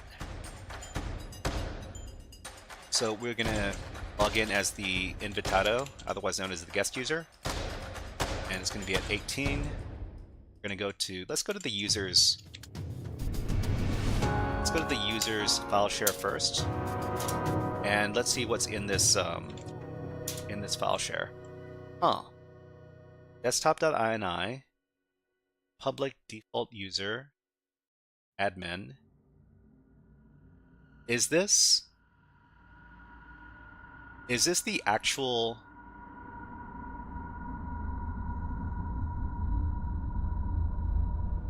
This looks like the actual users directory on the system. Okay. Well, I mean, we can use this to enumerate more users. So we can try to figure out if these users exist on the system. They probably exist. This is probably the actual users directory inside of the Windows server. So let's go over to another tab. I don't know what to call this yet. I'm just going to create a little file called users.txt, and let's see if we can create a little list of users to help us out. So we got admin, we got all users, okay, and we've got another user called.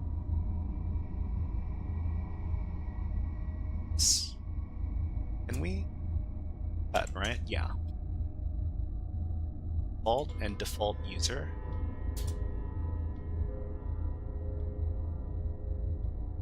I want to put these in quotes, just in case something weird happens.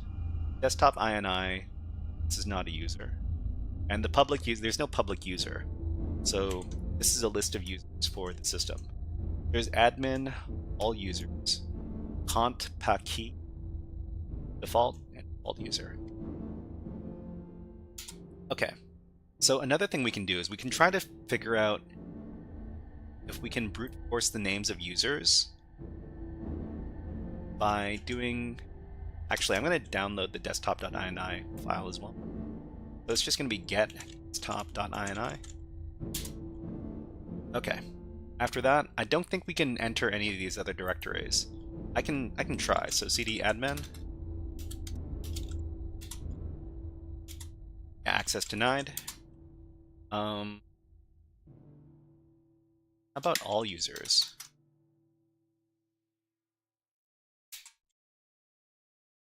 Name not found. All users is not. Hold on. Let me. I have to change out my music. Let's try the Mass Effect 2 soundtrack. That's another great game that I really like. Okay, here we go.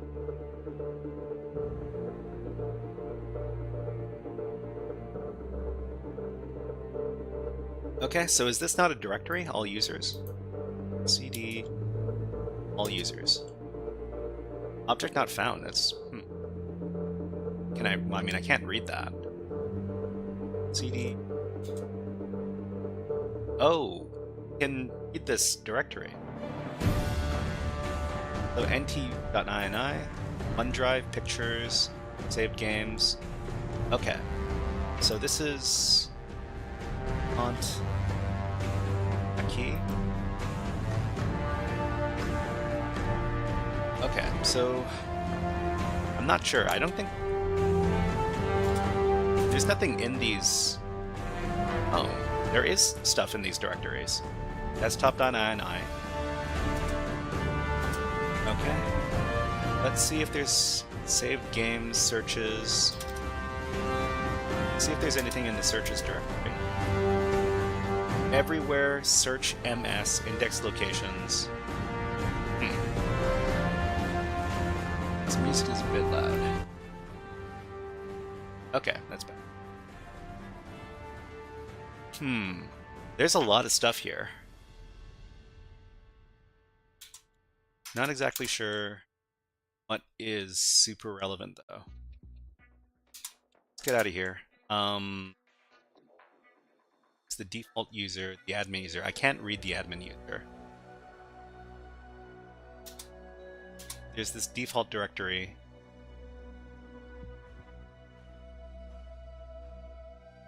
I think there was something we could do with netexec to download all of the files that we have access to. Let me look that up real quick. So netexec is such a popular program that it actually has its own wiki.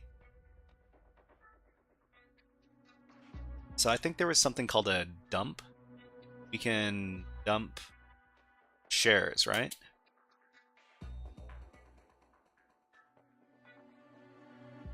Module Spider Plus, it allows you to list and dump all the files from readable shares. Okay, let's take a look at this. So it's a module.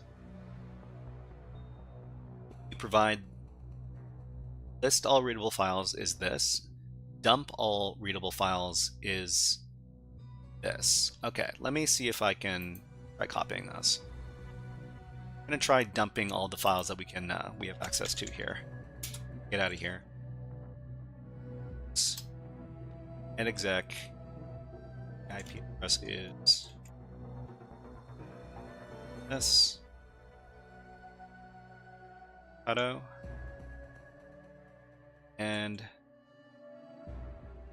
download flag equal true. Do we have to specify a directory to download these two? All copies will be copied on the host. Maybe I should enter another directory first. I give this command. Let me copy this. Then I'm going to go to another directory. Call this one accounting_dump. And then we'll give that command. The password, I need to change this as well. Okay, so we're going to wait for this for a little bit. But there was the other file share that I had access to as well. What was it called? It was called Compac. And I had write access to this as well. So let's try using SMB client to log into this as well. So we're going to be invitado.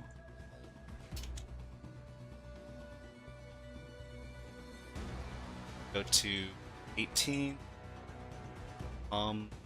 hack like this. Spelled like that? No, with a C. Okay, so here, what is this? Does anybody know what empresas means in Spanish?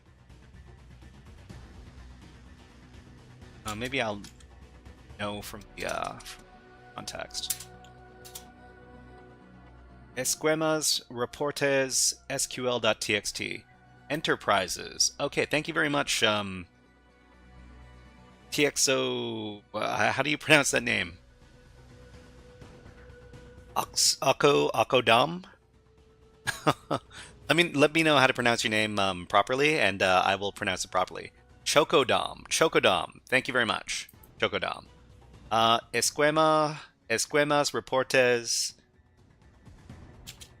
Esquemas. Compact visor.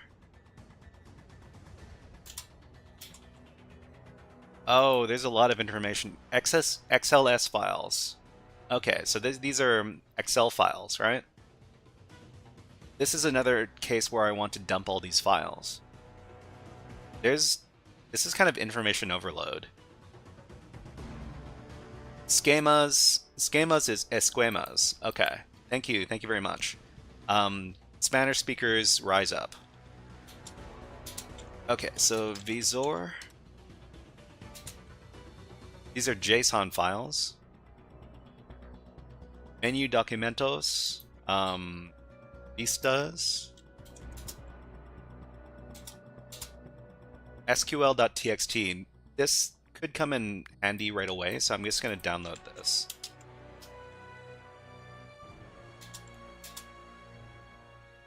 And the index, what about this one?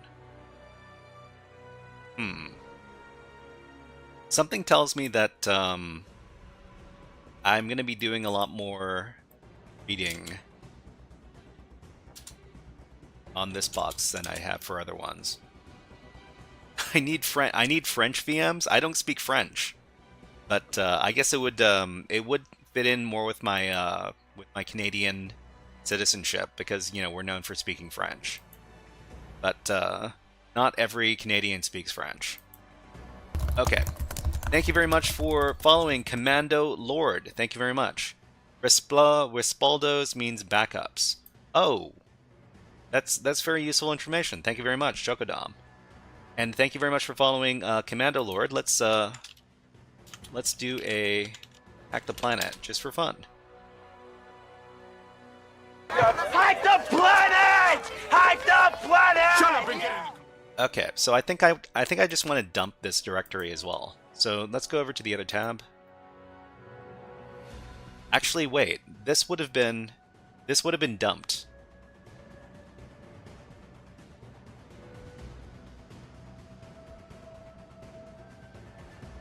Status request not accepted. Huh. I wonder what went wrong here. Wait.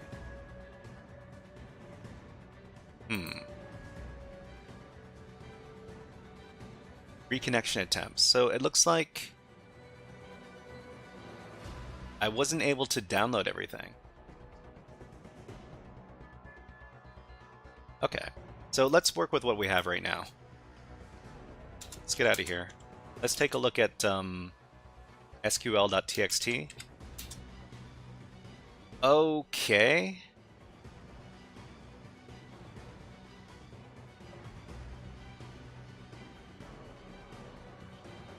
I'm just gonna copy this and I'm gonna paste it into my Google Translate, because it's a lot of text. How about go to translate.google.com and we translate all from English to Spanish.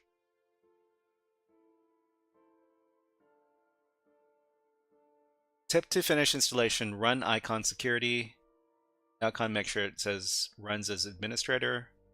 Find the reg edit command. Oh, okay. This looks like it's going to be a rough one. Okay, so we've got so much to investigate here.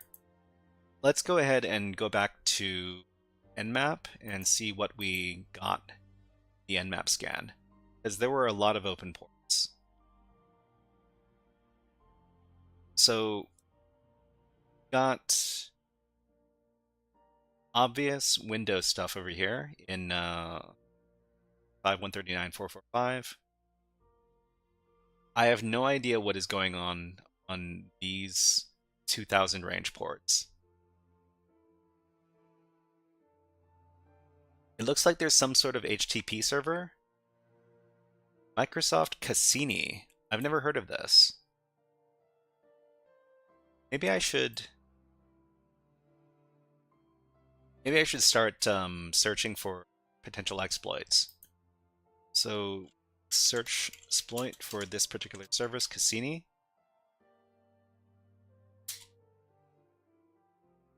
Looks like we didn't find anything.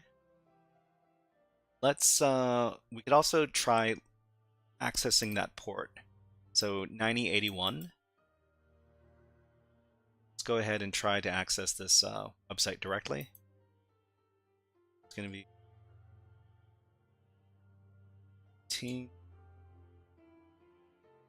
port.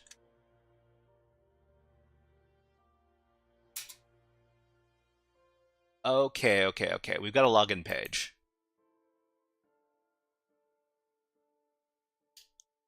And it looks like Cont Pack E. I've never heard of this. Let's maybe we can look for some default credentials. So application services, that's what I'm gonna guess what servidor de aplicaciones mean. So let's Cont Pack E. TAQI, and let's look for some default credentials.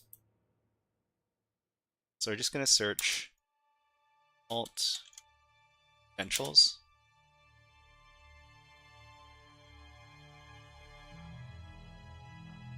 Default credentials. Forgotten password.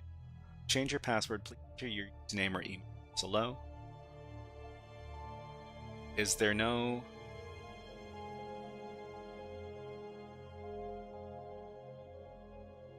Okay, so another thing I want to know is what exactly does this application do?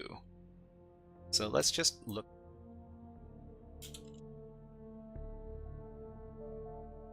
Is this a Spanish only piece of software?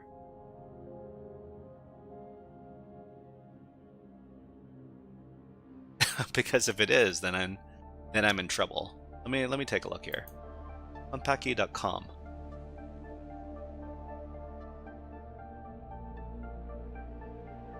It's accounting software. Okay.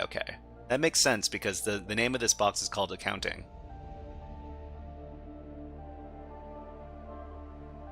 So, I can translate this website.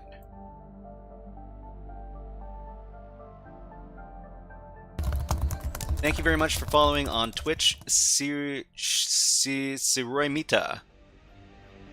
Oh, there's a bot over here. Can I ask it if it can speak English? Oh no, I have to click on something. Okay, we can just type something in. Can you...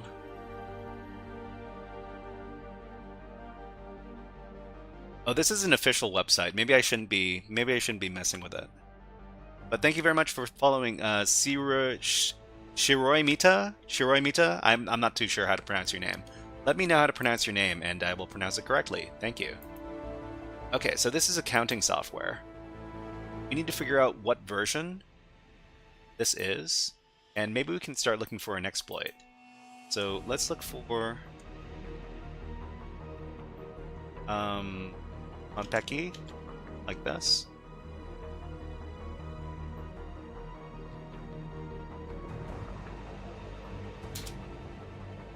Oh, okay. What is this? Unpacky admin hack teen. That's not... I don't think this is the version. But let me go back to the server and let's at the...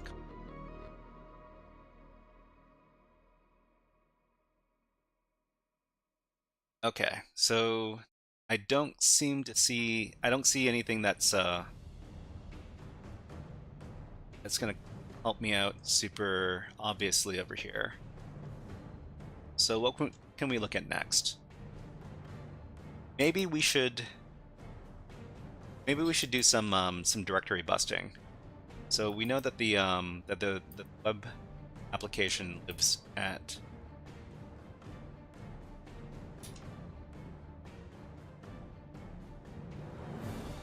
Over here. So let's Promete says, what are we doing now? So we're just doing we're doing a challenge over at the Hacker Labs. So this is a site where you can download virtual machines and deploy them to your network and start hacking against them. This is a Windows challenge. I'm not super familiar with Windows. I've done a lot more hacking against Linux servers. But this is just something I want to teach myself, and it looks like we've got some sort of accounting software that is being run on the server. So we're just trying to figure out if we can compromise it somehow. So let's go ahead and run verb. There's a .config file. Oh no, nope, maybe not. We've got code. So app browsers, app code, app data. There's a downloads directory. There's a downloads directory?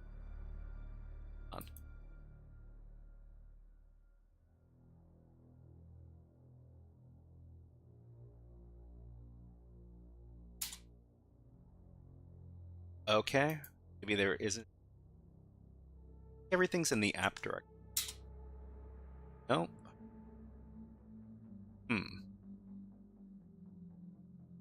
Oh, and it's not downloads, it's only download. It's with the S. Okay, let's try that. Okay, so there's a note inside the downloads directory? That's suspicious. Vladimir Volkov says, we are learning Spanish. We're trying to learn Spanish. Because everything here is in Spanish, because this is a Spanish website that we downloaded the VM from. But there's a note file here. So let's go ahead and copy this. We can just open it. It says supervisor. Okay. Robotech83 says, sorry I have to lurk, but I have an ML class to get done. Thank you very much for lurking, and lurkers are welcome. Thank you very much. Supervisor. So I guess we could add this to the list. Supervisor. Is this the password? This could be the password for the application. Let's try it out. So let's go back to the login page, and let's use supervisor. You have to enter a CAPTCHA. Okay.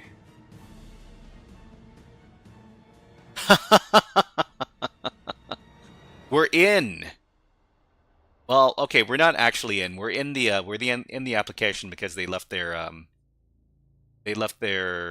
credentials lying around. Okay, so what are we here? So we're in the application now.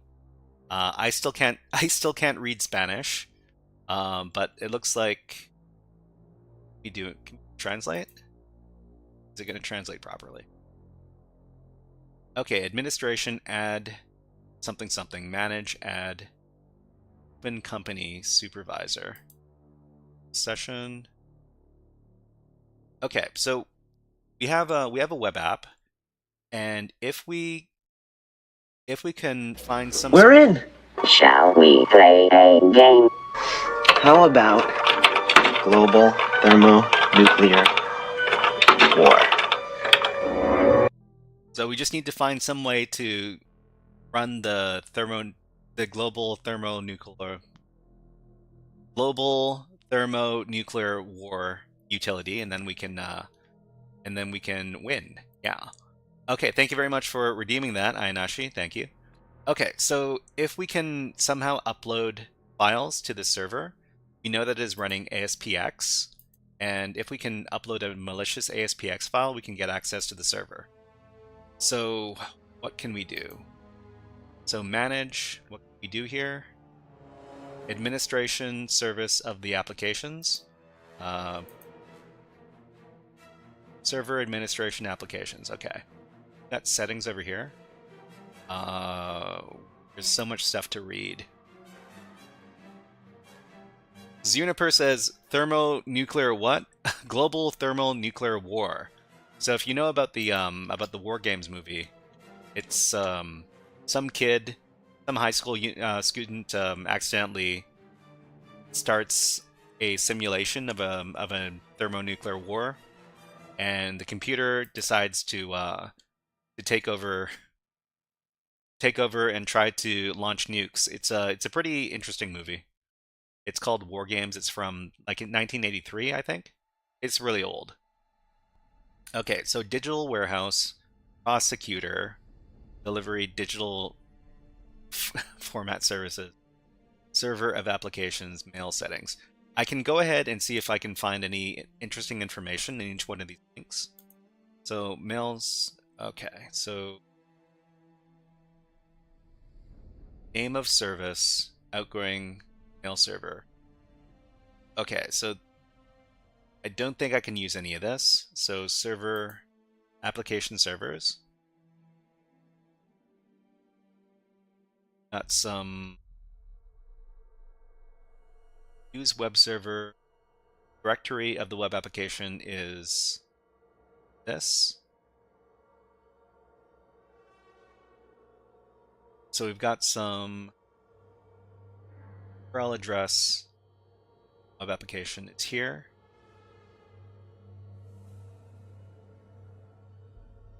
Port proxy, password proxy, server proxy, proxy, user proxy, enable proxy. I don't know if this is what we want to be looking at right now.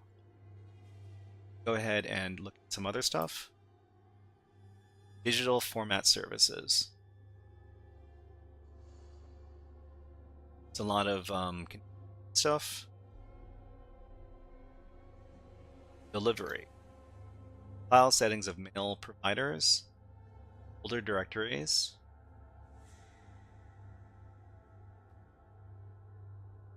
Okay. What is this prosecutor? User for the SAT FTP password. Route name of the SAT CFT list. Enable download. Activate automatic download certificates.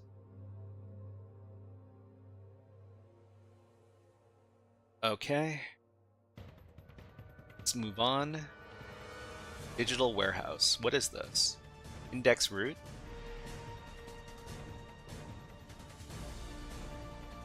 SAT certified root. File error directory. What we really want to find is we want to find some way to upload files. So I'm not sure if any of this stuff here. This is all configuration. So I guess we can just get out of here and we can look for another section of the application. So this was the add section. No, that was the manage section. So let's take a look at the add section over here. I think we might be able to upload files using this part of the site. Let's go ahead and translate this. So loaded docs received, loaded docs issued, document viewer, certificate index, configuration add. Okay, so I think what we need to do is we need to upload a malicious ASPX file. So I'm going to prepare one. So let's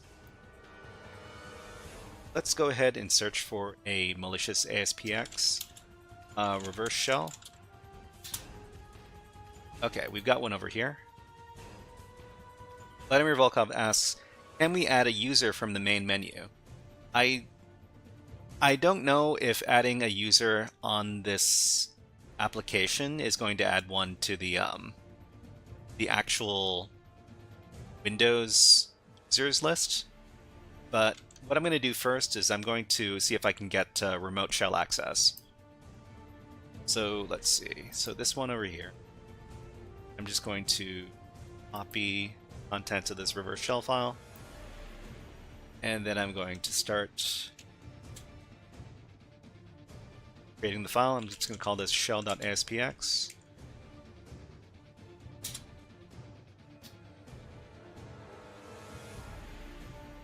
here, I need to change a couple of variables. So the IP address and the port. So I like to run all of my reverse shells on port 443, and the IP address for my attacker machine, which I provide here, is number 6. Okay, so I'm just going to save this out. Vladimir Volkov says, I think you found what I was thinking. Oh, okay. Okay, so I've got the I've got my malicious shell ready to go as soon as we find out where we can upload this thing to. So load docs received, docs issued. Add upload issued. Let's see if we can upload something. So what does this say?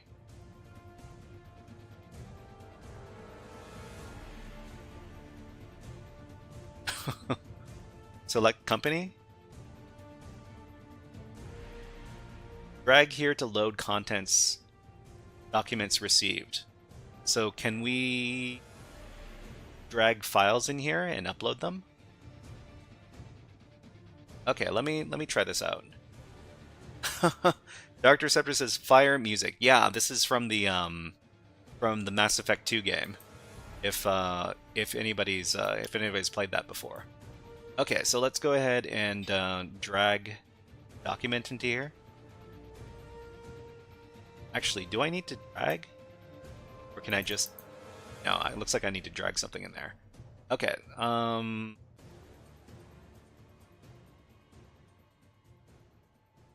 here? Wait. File Explorer. I don't interact with Kali Linux's GUI very often.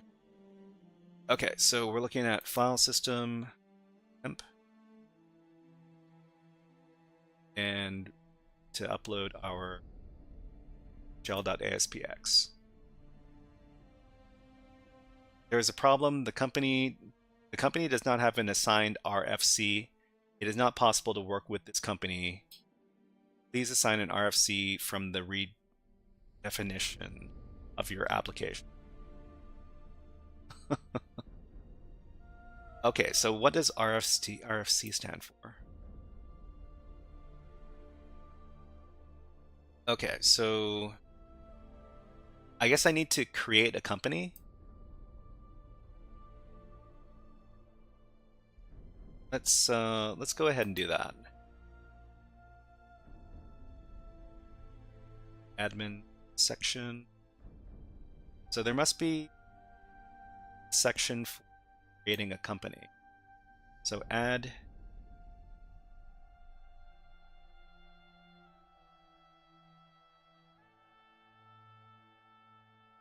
open company. So open company is over here. And I guess we've got one.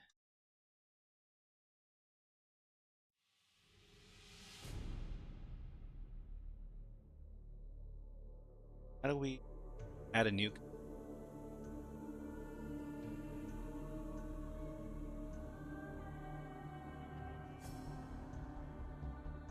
Hold on.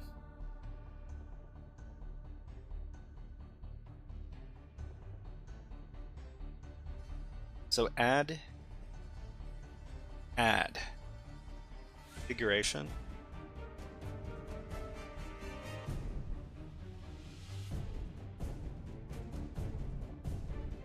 Criteria. Man.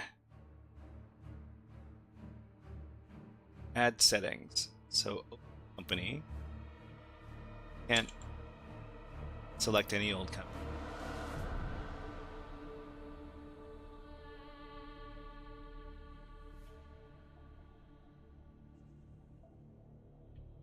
It's a document. Certificates. I hope we don't have to add any. Oh, okay. Let's figure this out. We just need to figure out how to add a new company to the application. So They're all configuration files, configuration settings. We don't need any of this stuff.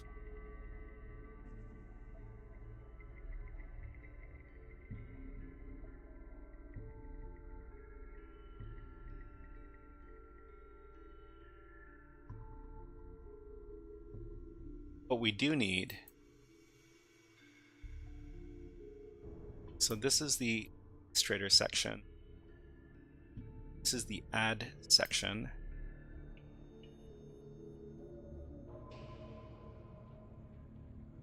Let me try to figure out what these other buttons do. Document viewer, document viewer. So this would let us view documents, but there are no documents in here. That's what I think was happening here. Certificates and folios.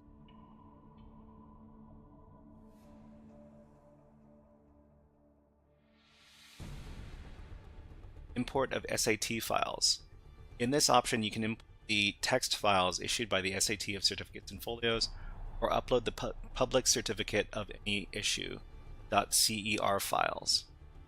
So can we actually just upload something malicious here? So if we go here and we do, I don't know, temp direct in our SPX shell, and we just open this, the file type ASPX is invalid. Okay, so this is a challenge. It says that the file type ASPX is invalid, that maybe we can get around this. So what we want to do is we want to record this inside of Burp Suite. So let's fire up Burp Suite, because if we can somehow modify the requests inside of Burp Suite, we might be able to upload a file type that we're not supposed to. So let's go ahead and start up Burp Suite, and then open up the Burp Suite browser.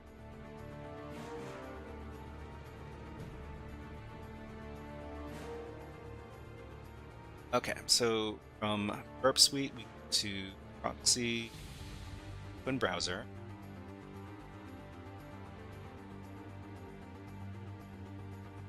Then we go over here, and it's going to redirect us to this page. It was supervisor, right? Need to. Okay. Sure. Why not save that file, that password? Okay, so want to go over to add, then add certificate list. We're going to try to load our malicious ASPX file again.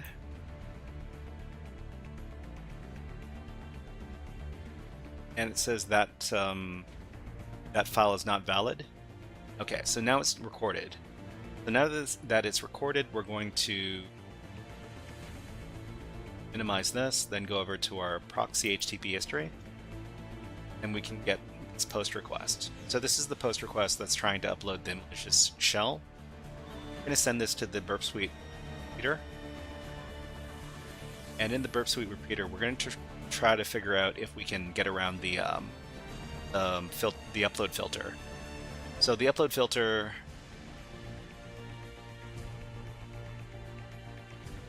okay, so we've got our cookies, we need these.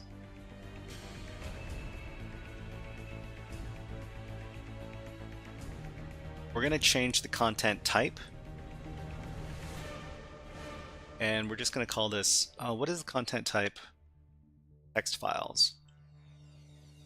So we know we can upload text files, but what is the content type that to content type text file? Common MIME types. Let's take a look at this. Okay, text/plain is the default for textual files. Okay, so let's go ahead and send this as text plain.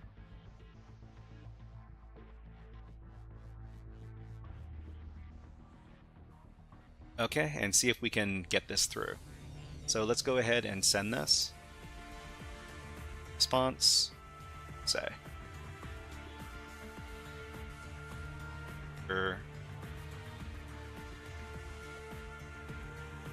All it says is Ajax.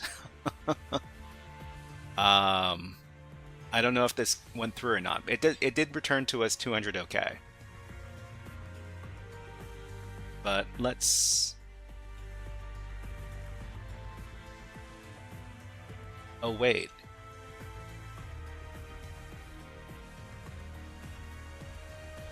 Wait, I need to go back. So proxy, this post request. This doesn't even have my this doesn't even have the file contents. Oh, maybe it wasn't, we weren't able to get to the file contents step of adding the file.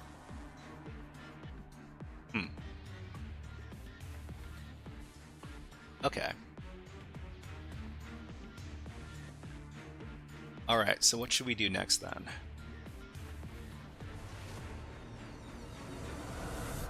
You can import the text files issued by the SAT certificates and photos, or upload the public certificate of any issuer. So a CER file. What is an SAT certificate? Let me do a little bit of research. So SAT certificate. SAT. What does SAT stand for? It stands for Scholastic Aptitude Test. I don't think so. SAT certificate and everything you need to know. This is not what I'm looking for. I'm looking for SAT certificate. All this digital signature, maybe.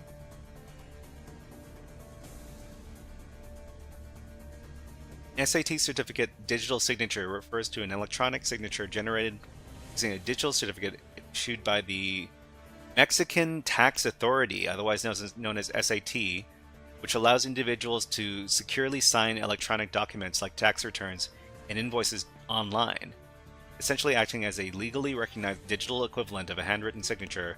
It's commonly known as an e-firma or FEI. Okay.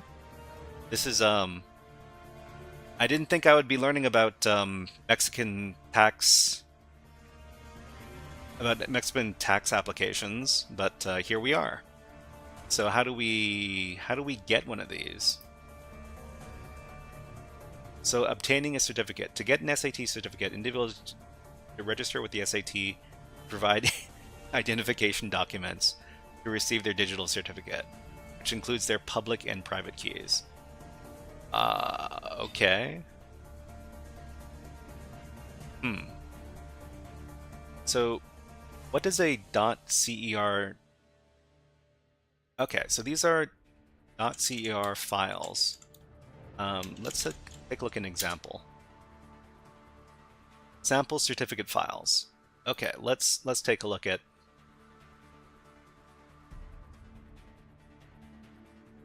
All these files are available to anyone. Private keys are no longer private. So certificate. So I'm looking for a very specific... How to convert .txt file to .cer file. Certificate in any text editor. Go to File. Click on Save As. Select all files. So you just... Is CER a PEM file? Extensions used for PM certificates are CER, CRT, and PEM. Vladimir Volkov says, we better get it today before the tariff tax kicks in tomorrow. Yeah, of course. Because we know that all hell is going to break loose after the tariffs go into effect. How to convert a certificate into appropriate format. So... Actually, I wonder if I have any .cer files on my Kali Linux machine. I might. So let's go ahead and create .cer. Okay, so this is not, these are not certificates. But that's fine. Let's see if we can get one somewhere.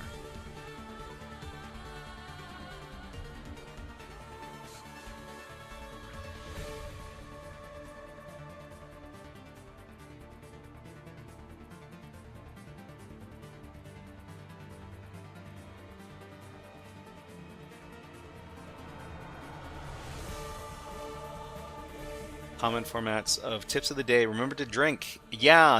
We're probably gonna have our break coming up in a few minutes, and we'll probably take a little drink when that happens. How to create? Okay. So how do we create these files? Online converter. Let's see. Defus modernis leben. If file isn't sent by the request, maybe the file type is blocked client side, and you should check the website code. Well, the problem is that we don't have access to the back end, so we're gonna have to figure out some way to. We're gonna have to figure out some way to upload our appropriate file. But let's turn away from this. Yeah, how do we create these .cer files? How to create CER file? Text. How to create certificate CER file? Okay. So over here, I would like to work with certificates, but I need to put a CER file in my IIS. How do I create this? Okay. Let's take and okay, so we can create something. The quickest way I've found to convert is to install OpenSSL somewhere and convert the file. You have to PKCS12 format. Use the following command. Okay.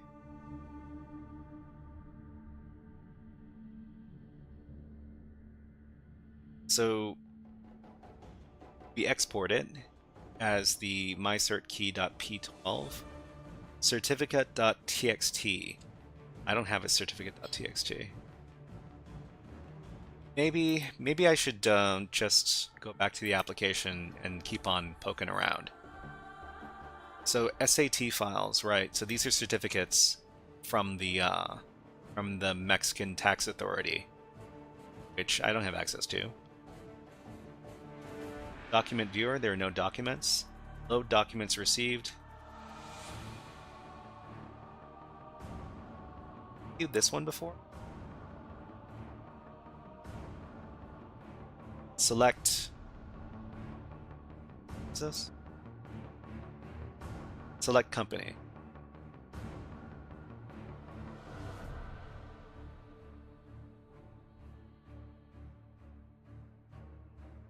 Yeah, there are no companies. I need to create a company first. Same thing with this one too, I think.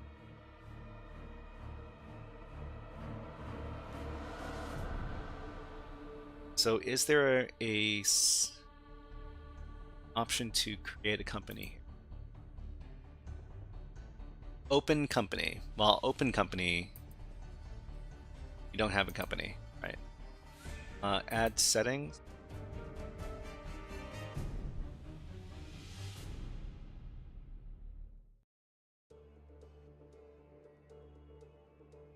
What are these? What are these here?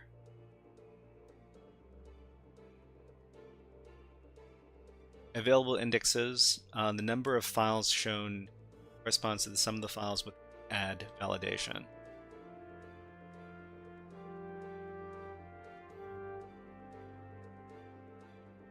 I'm going to admit I feel pretty lost, but maybe eventually something is going to click. Format services.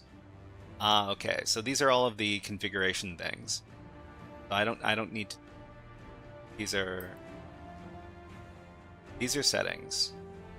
This is configuration administration. This is admin.aspx, and the other one is, they're both admin.aspx. It's weird. Yeah, it's the same thing.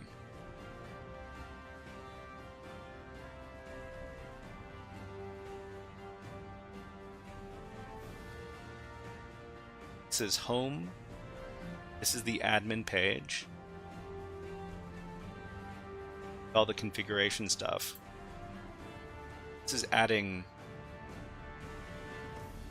things to the application. Defus Modernus Levin says you don't need backend access if the file extension is blocked on the client side by the browser, or am I getting something wrong? Don't need backend access. Okay, maybe the file type is blocked client side, and you should check the website code. Okay.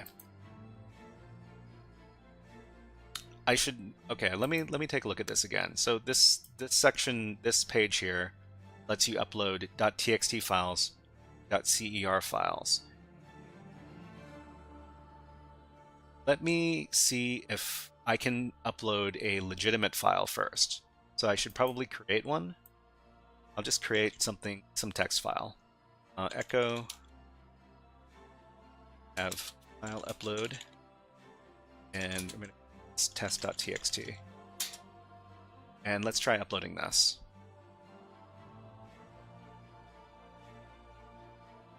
So let me try doing this in Burp Suite here.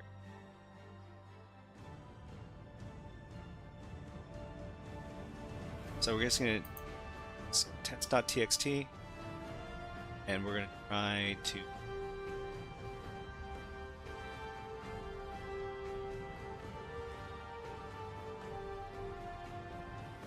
this is not actually we can't translate from the from the Burp Suite browser, unfortunately. Let's go and browse and what's this? Content of the file could not be identified. Please verify your information or download it again from the SAT. So it doesn't have a problem with the file type, but it does have a problem with the file content. Okay, so this is this is a step in the right direction, I think. Okay, so what happened when we sent this file? And did it appear in the download directory?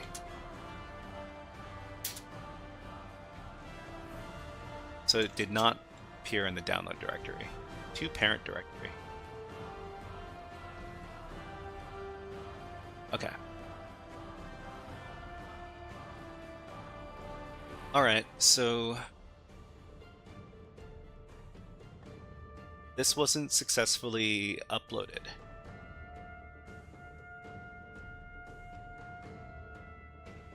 The file contents could not be verified.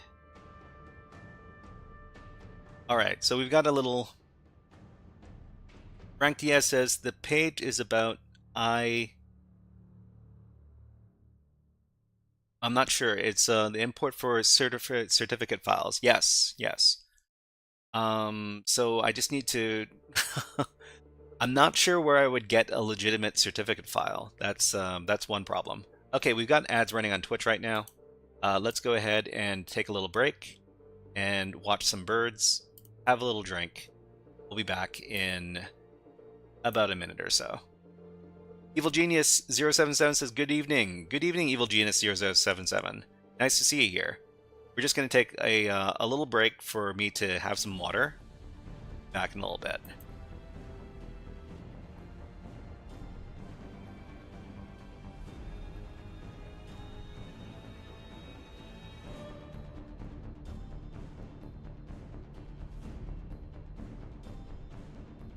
Okay, so about 30 seconds left. Let's see if we can get another look at that bird. So this is a dark-eyed junco bird. It's a fun little bird. They're about the size of chickadees. They have this great little black head, and they're pretty friendly birds. And I think, yeah, we've got this this other bird flying in. And to anybody who doesn't know, this is a pretty gorgeous little bird. And let's see if we can get a good. That's this is a varied thrush, and they're actually really beautiful birds. This footage doesn't do them justice.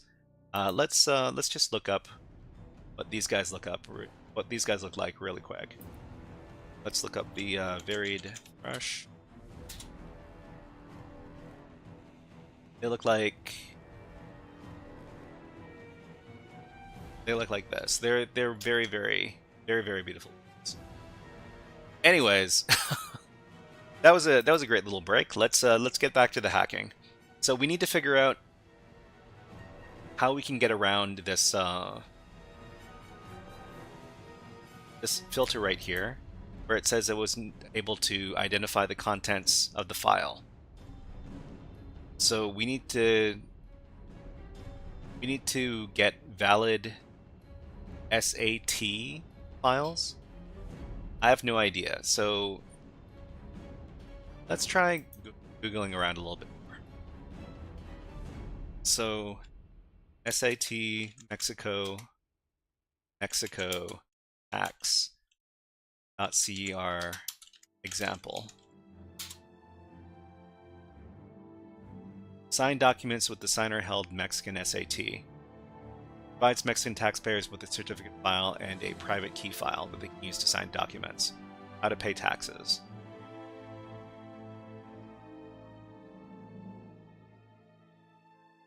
They don't have any example files. I wish they would give me an example file that I could plug in. Okay. So DocuSign.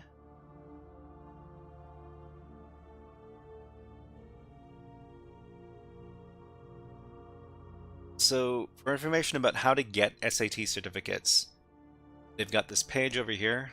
Maybe this is probably going to be in Spanish as well. Yup.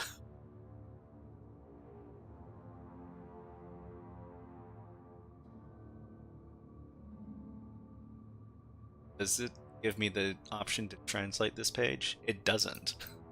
That's... Oh my. GPT it. I guess so. I guess I could try. Okay. Let me let's just ask ChatGPT to help us out. I've got too many tabs going on right now, so I'm just going to close some of these.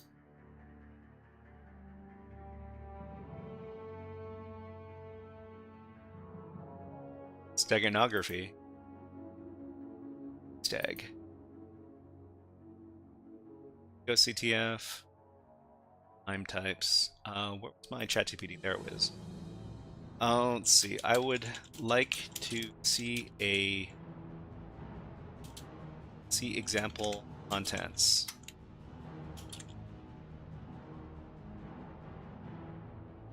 A .cer file. Say T. For Mexican taxes.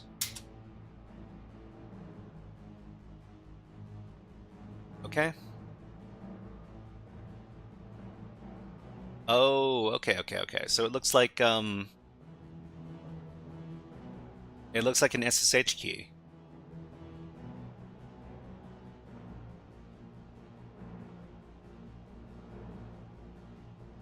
Exploit DB? Exploit DB. I'm not sure if...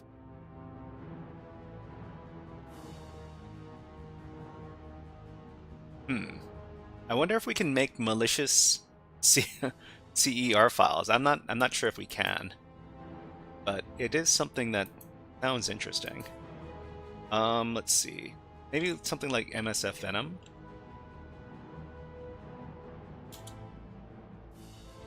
.cer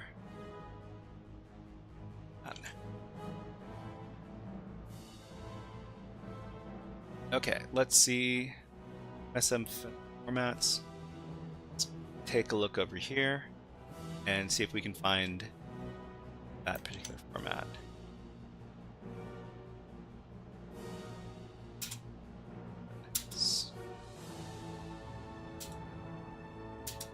I don't think. Nope, no, it's case. Okay, well, if ChatGPT can provide us with a legitimate example of a certificate, then we could. I'm just going to copy this, and then I'm going to try passing this off as a legitimate file.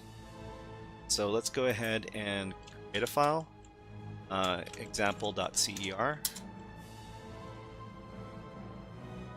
Let's just get rid of this and see if this passes.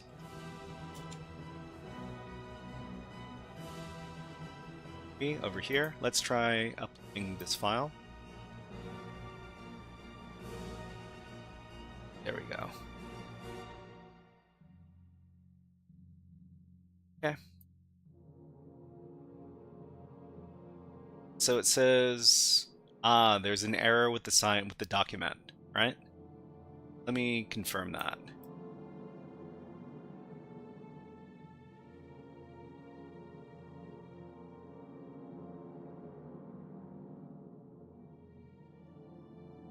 So, error assigning document. Okay. So, error assigning document. Does that mean that it wasn't uploaded?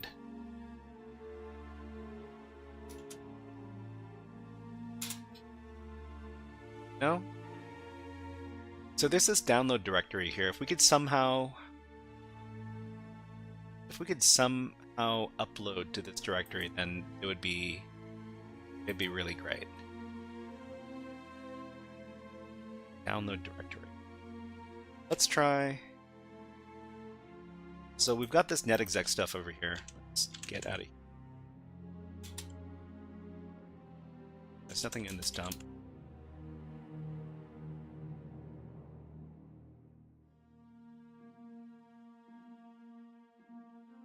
Let's try using netexec to force. So it's the usernames on the system.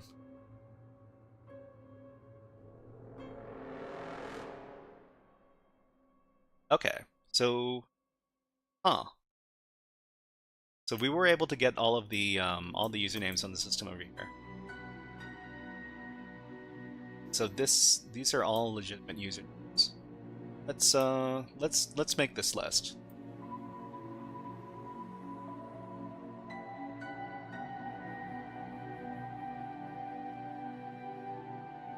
Okay, we can keep on editing the user. Actually, let's just cheat and get. Maybe we don't need to cheat. This is the name of the user. This is.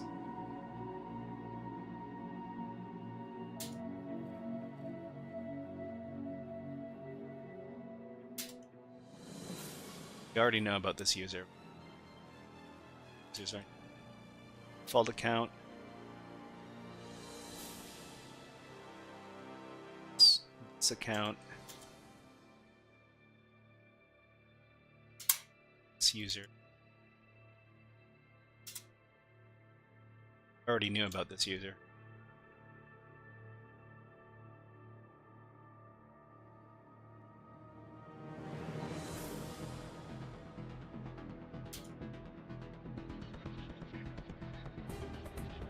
That's a really long name. Anyways, let's see. Vladimir Volkov says, "Can you find a company name to use with the netexec?" Company name. I think there was the thing about the company name is that there were no company names. There are no company names in the application. That's the problem. You need to find some. I can't find out which function I need to do to add those companies. But you know what? I could probably ask ChatGPT for help on how to use this application, right? It probably knows more about this application than I do. Okay, so let's. So these are usernames here.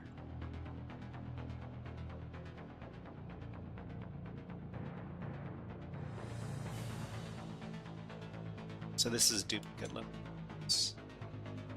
But we've got these usernames because we did first RID. Okay. So let's see. Let me get the name of the application first. So this is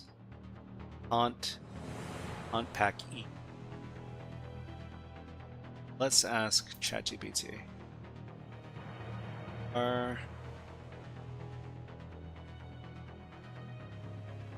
Pack E accounting software. But it is Spanish. Want to add company to the application. Want to add a company to the app. Which page should we navigate to?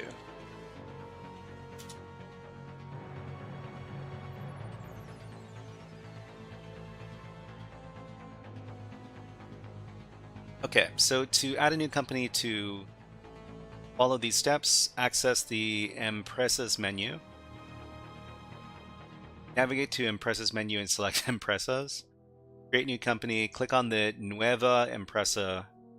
Oh, Empresa means company. Okay. Click on the new company option. Okay, so let's go to the application.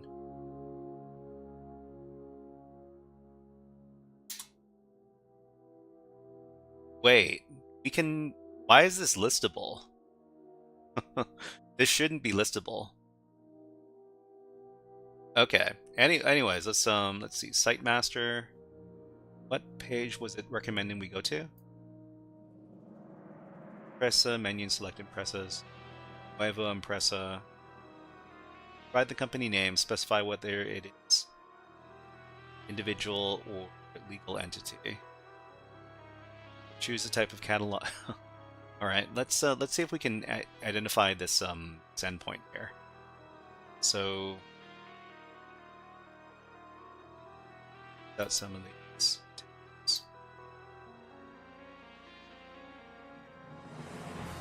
Add custom view. I think it would be this page.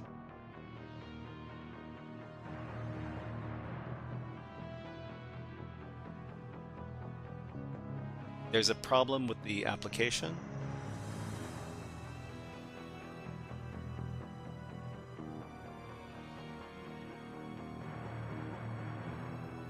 It's a logout button.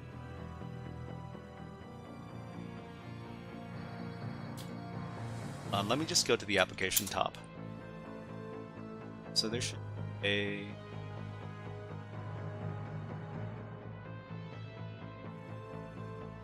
Okay, so we're here. This should be the home, the page we're looking at is called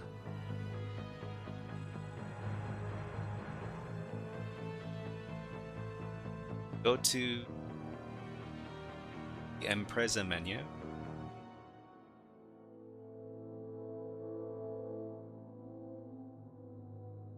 Select company. We can't select a company.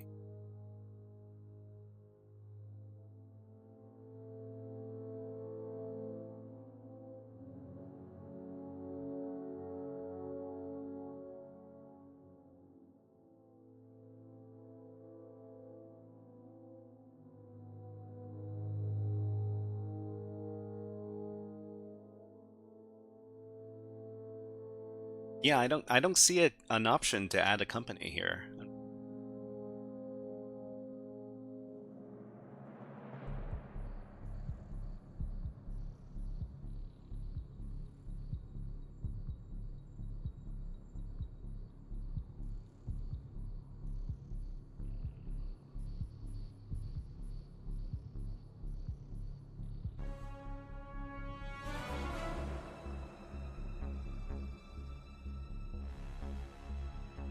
let's go back to the let's take a look in. So there are a couple of different endpoints that I haven't navigated to yet. So let's see if I can manually navigate to these. So Ajax services.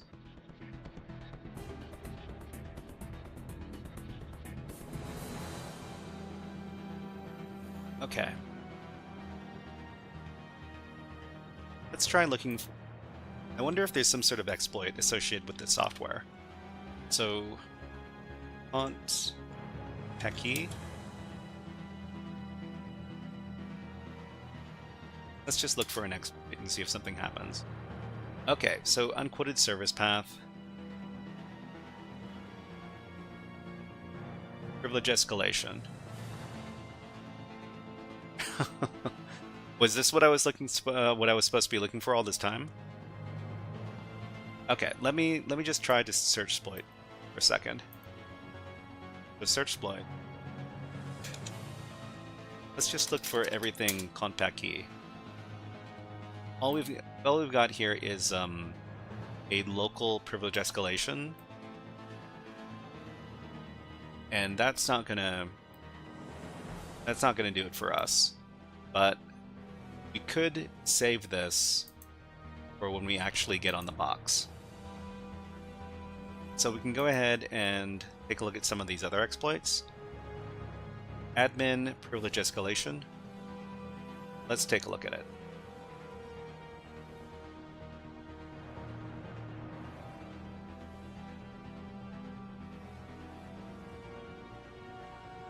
Okay, so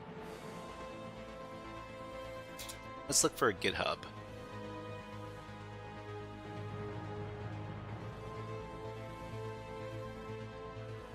Okay, let's just so what do we have here? So we've got admin privilege escalation. So this is, I'm not too sure what the version of the software is. Let's see, we've got a reference link. Privileges required low, user interaction none. Okay. There's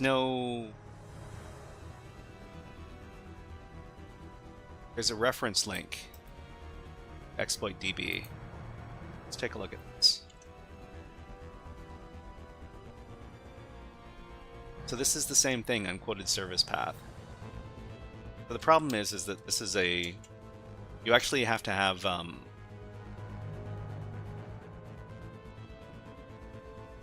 you have to have shell access to the system before you can use this kind of exploit.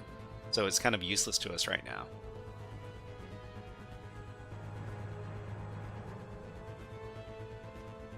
Okay. So another thing, okay. All right. So if we can't upload something to the application regular way, then maybe we can do it through SMB.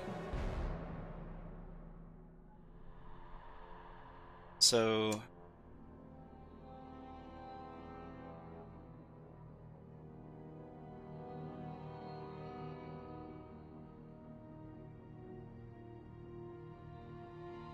we've got these shares over here.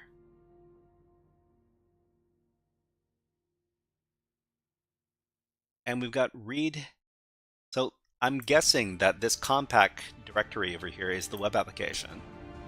So we've got read and write access to this, and we're able to find some place where we can upload a file. Then that's as good as using the application to upload the file. So let's go ahead and try to SMB client to the compact directory.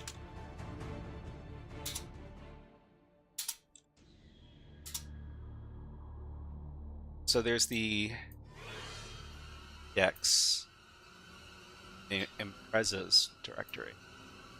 So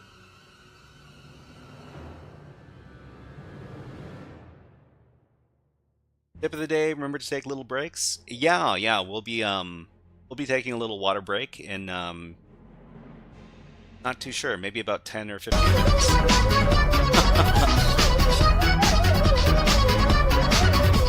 Thank you very much for redeeming the Nyan Cat. Nashi, thank you. So okay, what we need to do is we need to find out if we can access any of these directories from the web. So first of all, this is the index directory. Is there an index directory on the application?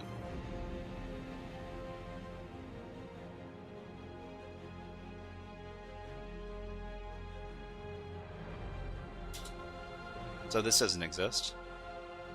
No.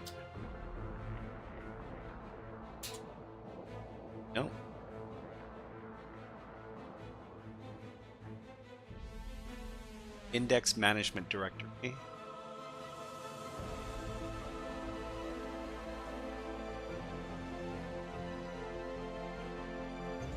Okay. Get out of here real quick. And okay, common.txt. That's common for derb. Let's copy this to our directory because I'm going to do a little.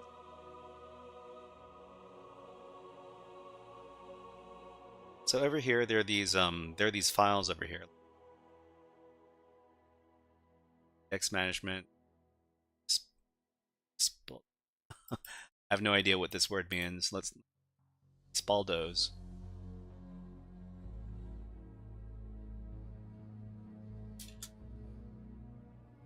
Backings.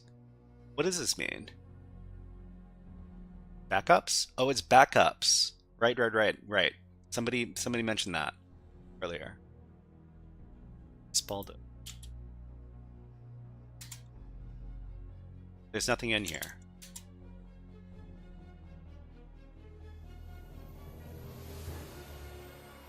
Okay. Let's go ahead and add this to .txt.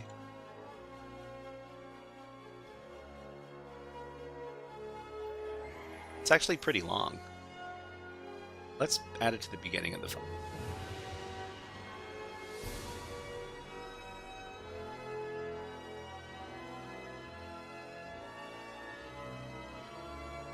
Okay.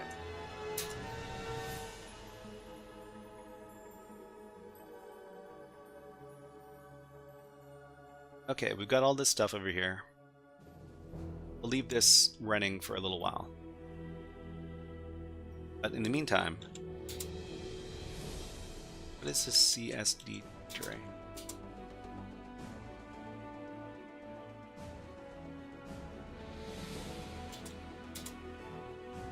Backups. Connection.ini. Maybe this might have some interesting information here.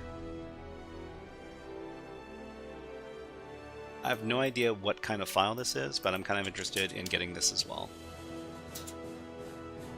So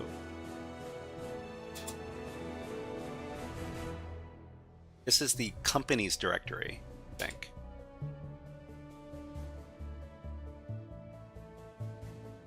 And we've got sql.txt.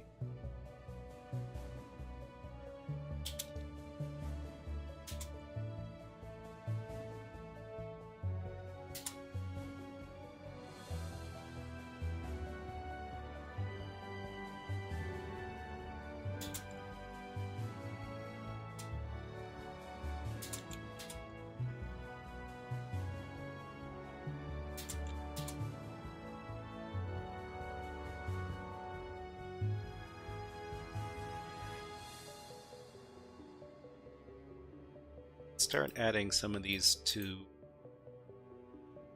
this as well.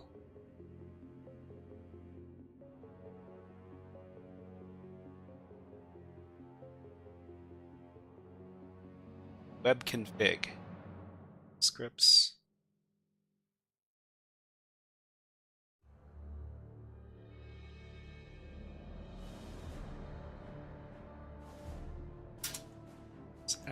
do this.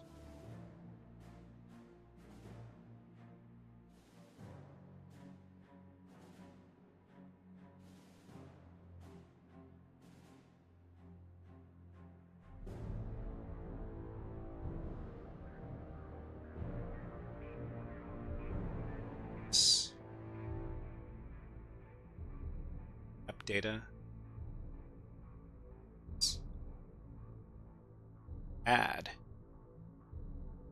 Add direct here.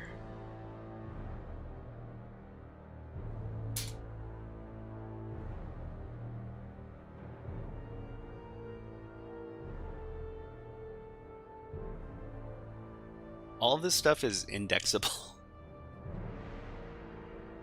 I mean, I'm not complaining. It suits me just fine.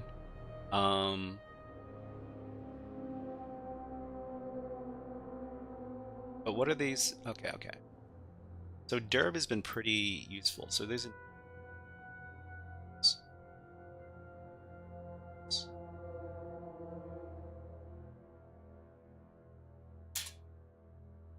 okay. Got a lot of images.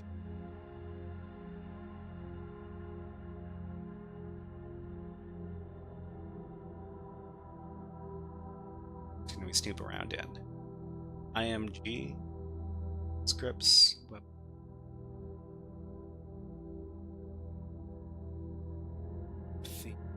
CSS dot.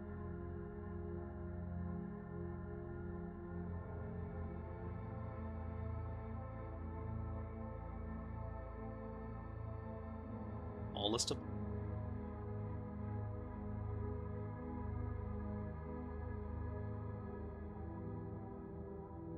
Is it score data? Oh, okay. We can't access this. Can't access that.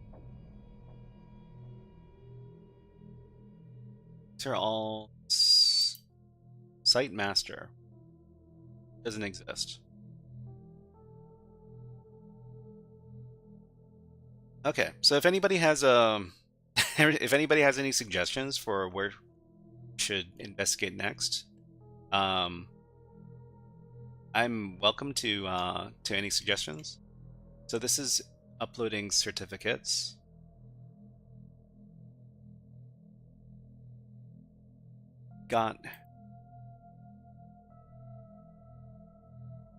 So the important thing that we have to keep in mind is that we have write access to all of these directories here. So if we can find a point in the application where we can identify where these files are being uploaded, then it's pretty much in. Okay, we've got an ad coming up on Twitch, so let's go ahead and play some bird videos. Here you go. Where are those birds? There they are. We'll be back in just about a minute.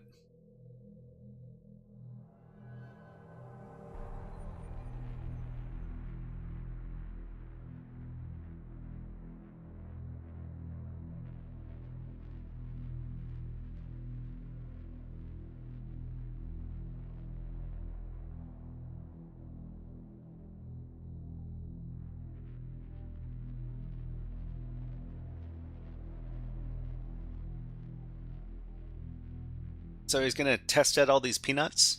So if you observe here, so he comes along, he picks up a peanut, starts shaking it, and he wants to figure out which peanut is the best one, because he only wants the best peanuts. So eventually he chooses one that that feels right, and then he flies off to go and hide it somewhere. But anyways, we've got our ads ending on Twitch. In just a second, let's put the birds away. Okay.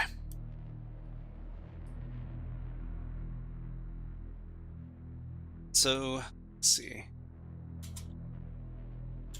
Presas sql.txt. This exists. Presas index.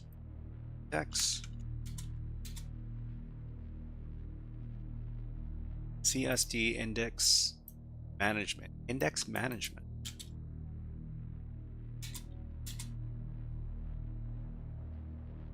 These are files. Config file, will that tell us anything? Which config file are we talking about, the sql.txt or something else?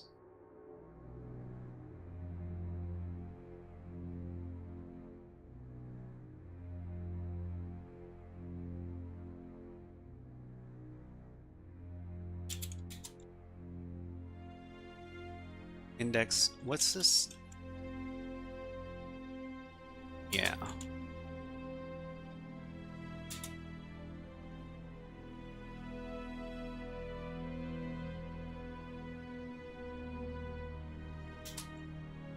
Nothing in here.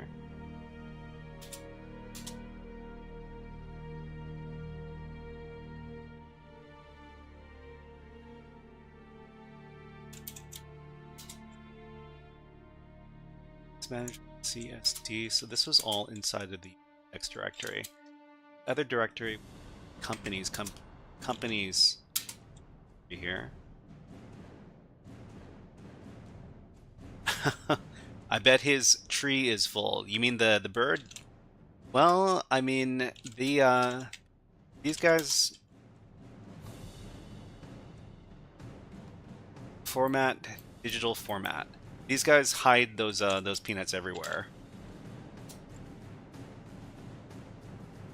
Why can I not enter that directory? CD is Matos. CD.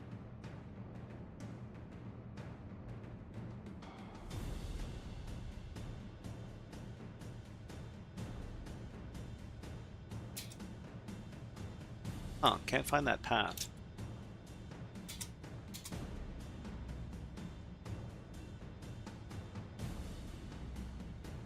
Any of them that are listed.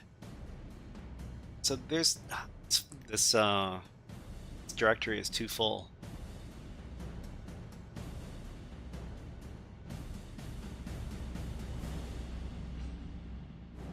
There are no other directories. But we should probably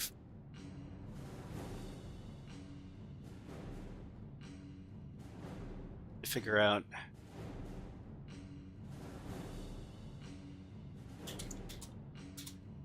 something tells me this might be. What are these? Bankos is bank, right? Bankos.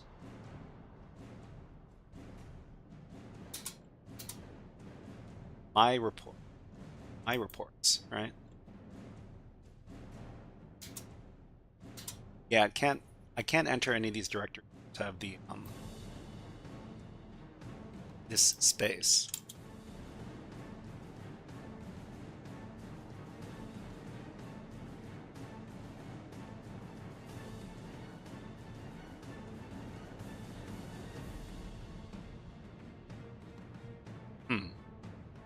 Strange. There's got to be some trick. Let me try asking. Using SymB client wants to enter a directory, a space, and we add.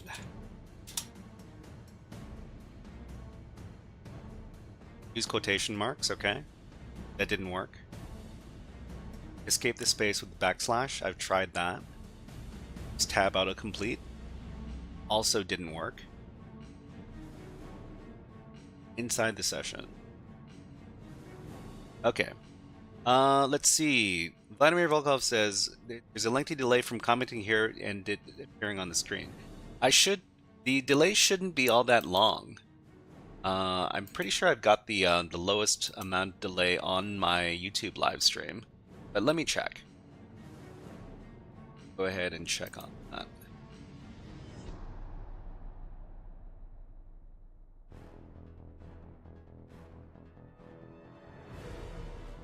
Yeah, it's the YouTube stream is set to ultra low latency, so it shouldn't be more than a seconds between you typing in the YouTube chat and it appearing inside in the stream.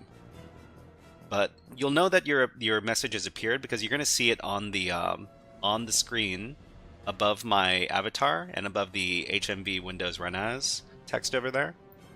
So go ahead and give that a try and let me know how many seconds delay there is. There shouldn't be more than like 4 seconds delay. Okay, so what are we doing? We're trying to escape with the backslash, use quotation marks. Yeah, but it's not working.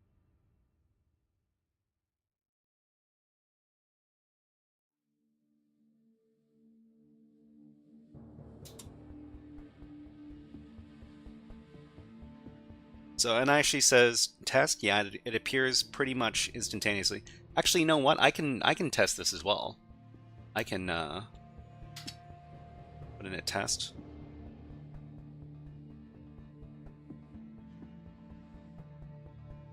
So I see the text. I see the YouTube text pretty quickly. But for some reason it doesn't appear on the stream. And actually says 9 seconds delay in the best resolution from EU. That's weird.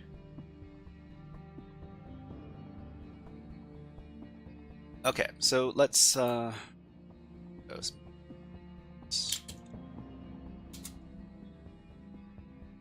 onto pack. Let's see if we can find this directory. Wait, probably find what's inside the directory instead.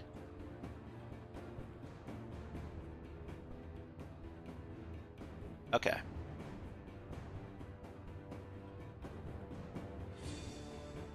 I'm gonna try doing some directory busting. We really need to Vladimir Volkov says test maybe 30 seconds. 30 seconds seems pretty excessive. Let's see. Ian actually says I'm not from Twitch site, I'm using MPV plus IRC chat, and that's the reason for my delay. Oh, okay. Let me try.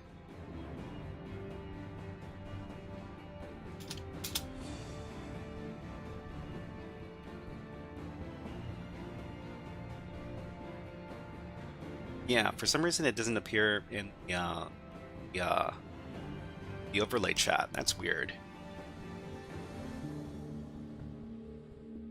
Okay, so what were we doing?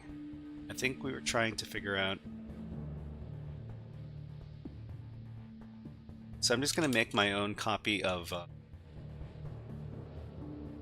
user share word lists.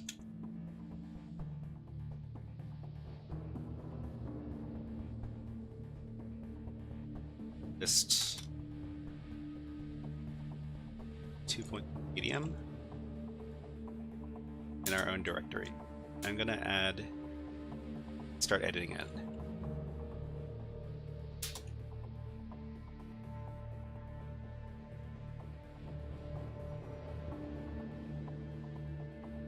Revisualize says hello. Hello, Revisualize. Nice to see you here. And, you know, we haven't done a fun video redeem in a while. And let's do one that we don't see too often. How about the Bully Bird? Here you go.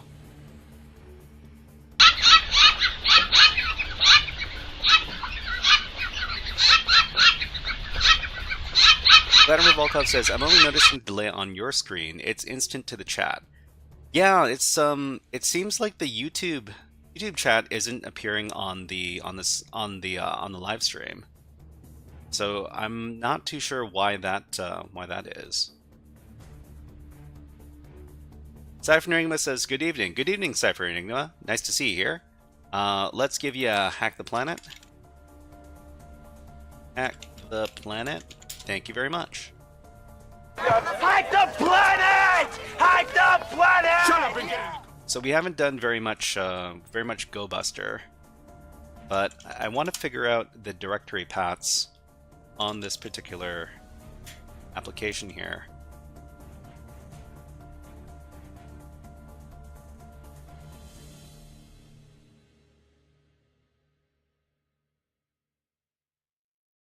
So I'm just gonna take this a little bit seriously. So 192, 68, 218, right?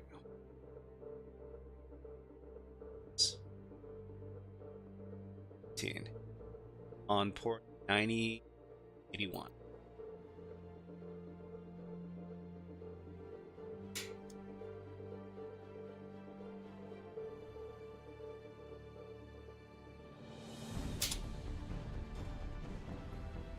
Visualize says that bird was really loud. Oh, okay. If you found the bird really loud, maybe I can turn down the volume on that particular redeem. Hold on. Let me edit the thing. I can turn down the volume on that thing. Maybe I'll reduce it by about %. And the next time it should be less loud. Thank you for telling me about that, Revisualize. Okay, so this was...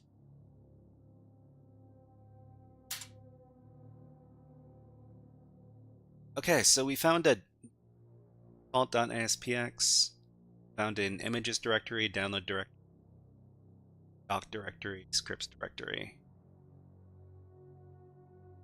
add directory. This is going to take a while. I wonder why the connection is so slow.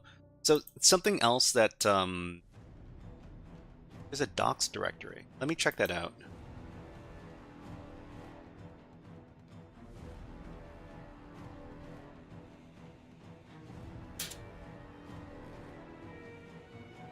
Okay, so these are JavaScript files. Bin directory. Distorted says I've returned. Look at the bin directory. Let's do that.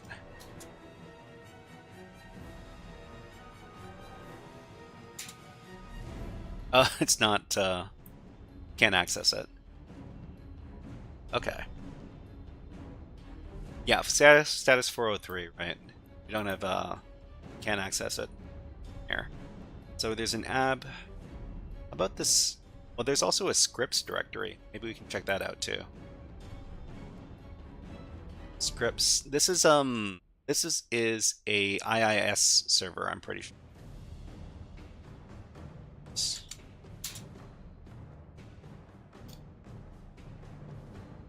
Admin.js. Well, actually, it says here it's a Cassini dev web server. I have no idea what that means, but you know what? I need to check whether or not there's some exploitation we can use that.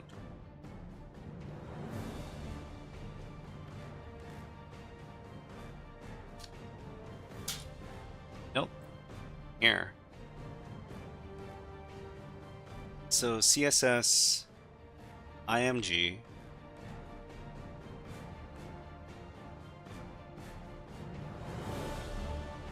download scripts.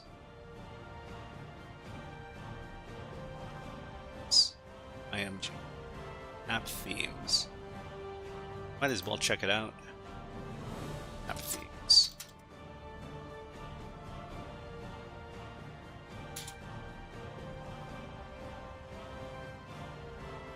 App themes default site.css. This doesn't look, but this is a CSS file.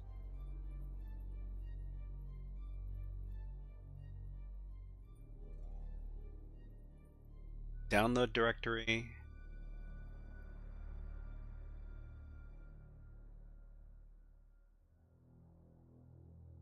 Back at that app directory.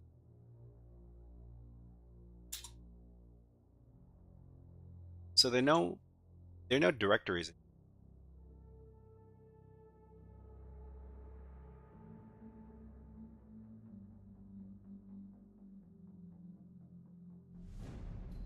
Man, all I need to do is figure out how to upload this application. The question is how. You know what I really want to do is I want to figure out what version application is being run. Oh, I need captcha.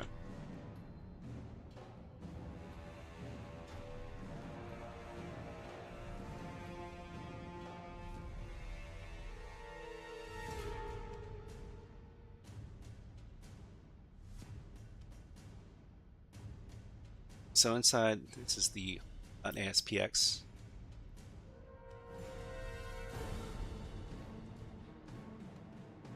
No companies here. Click admin.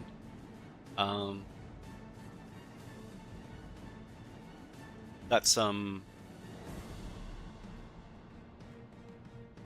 Have some configuration stuff.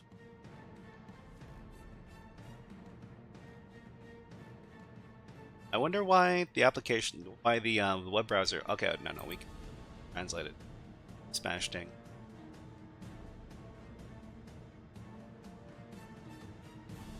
Server applications.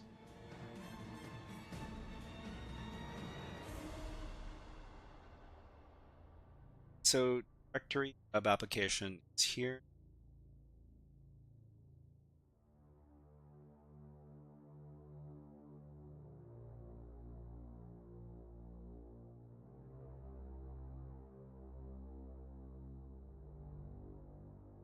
Oh, directory web application.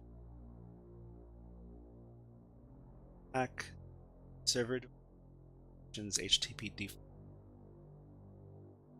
Do I have access to this directory?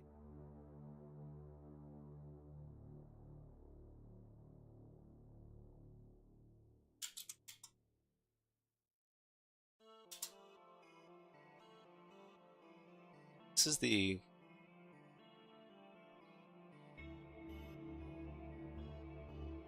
compact. But this is not how. It's not it.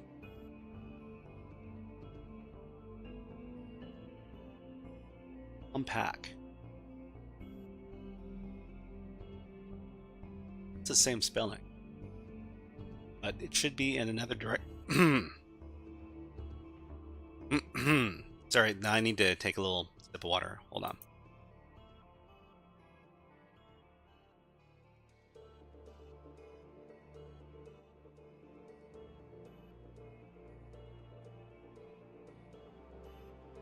Okay. Hopefully my voice holds up for a little bit. So we have access to this file share right over here called compact.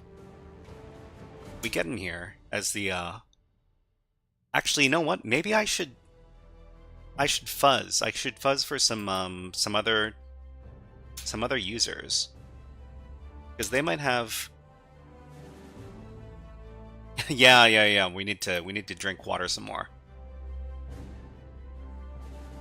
We need to drink water some more. Okay. Let me use netexec to do some. Let me use netexec, and I can do some more parsing. This time, let's see if we can get some.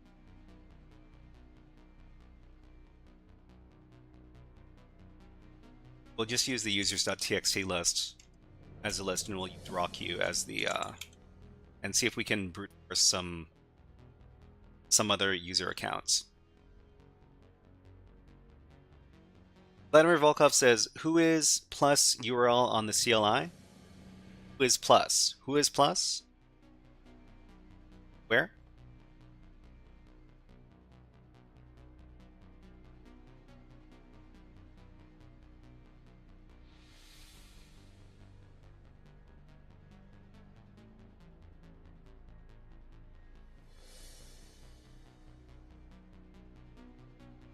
Are you talking about the nmap? It means space. Who is plus?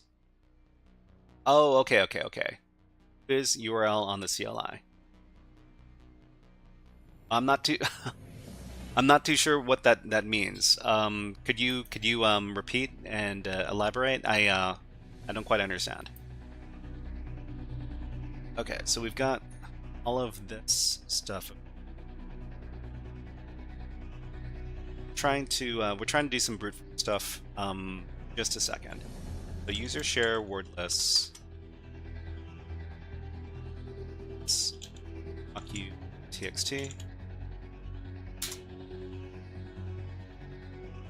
Just gonna leave this running for a little bit. There was some other stuff that we downloaded here. We've got the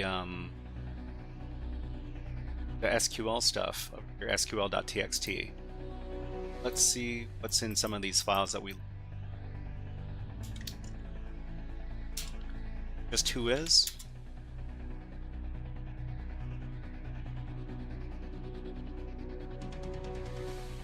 Is plus URL is, you mean like this? HTTP what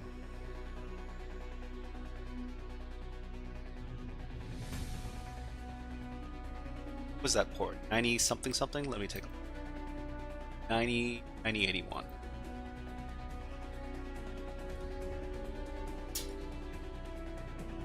There's no server. Okay. No HTTP or HTTPS. Unknown as number on IP network. Okay.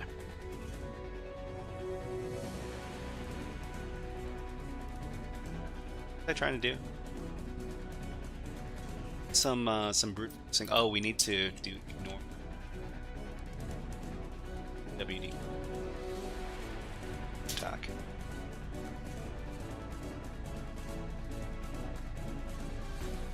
Oh, I was trying to. Yeah, no, I was trying to read this stuff. Okay, so we've got SQL 2017, Compact.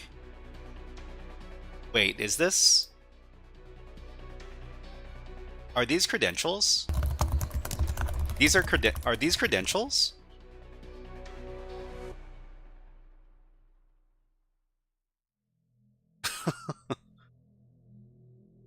You could simply I could DDoS. DDoSing doesn't help me get to my okay, so if these are SQL credentials, then I could potentially log into the database. Yeah, it does look like credentials.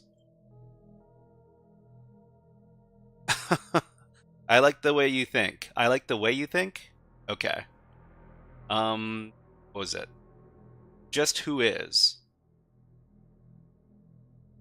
SQLite 3. Who is? Is.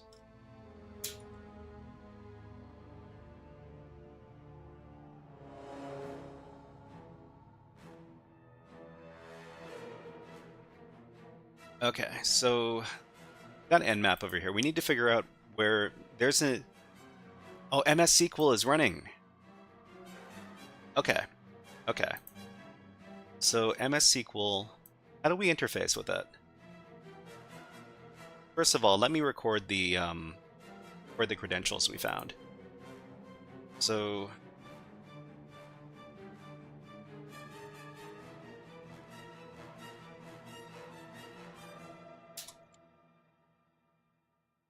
So, okay, those are my SQL creds. I just need to figure out how to interact with the SQL. Oh gosh. MS SQL. There's probably a list of some programs on Hacktricks.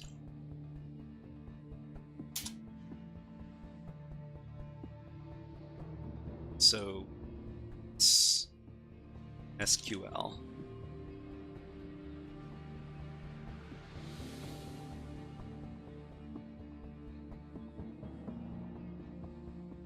Okay, so MS SQL. This is for brute. So I don't want to in brute. I just want a client.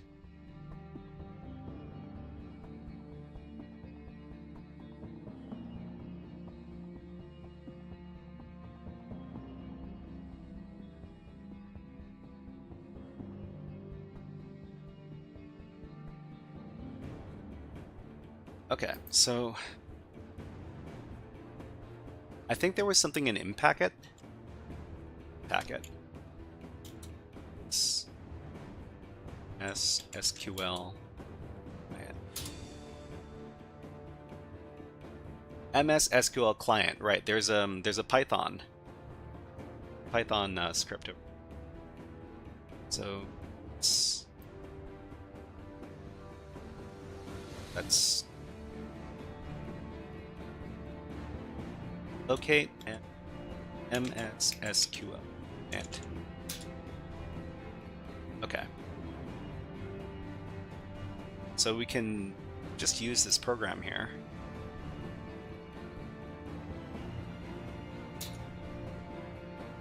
Let's teach me how to use this. So MS SQL client database hashes target. So target is the last thing.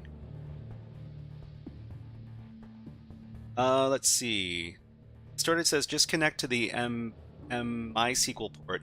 Started also says wait has nmap scan showed SSH. SSH? Wait, was there an SSH here? They sent some sort of certificate. This is the MS SQL. MS SQL sent this certificate over here. Target name, NetBIOS name. Yeah. This is the port. So let me copy this down.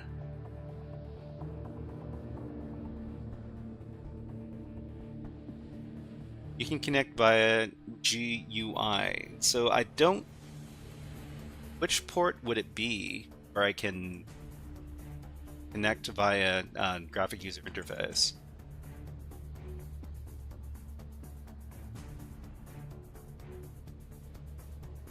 HTTP IP port might get you the login panel. Maybe? Let me give that a try.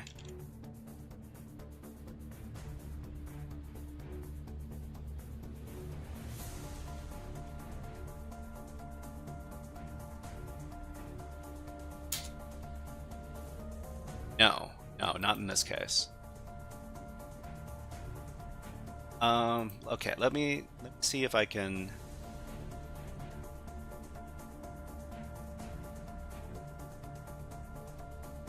So I need to supply a. Well, we've got another ad. Wow, these ads are coming up really quick. Okay, we're gonna take a little break and we're gonna show the birds doing their bird stuff. I really like this the bird bath video. This is my favorite one. So let's have a little moment of zen and watch the birds while I take a little drink.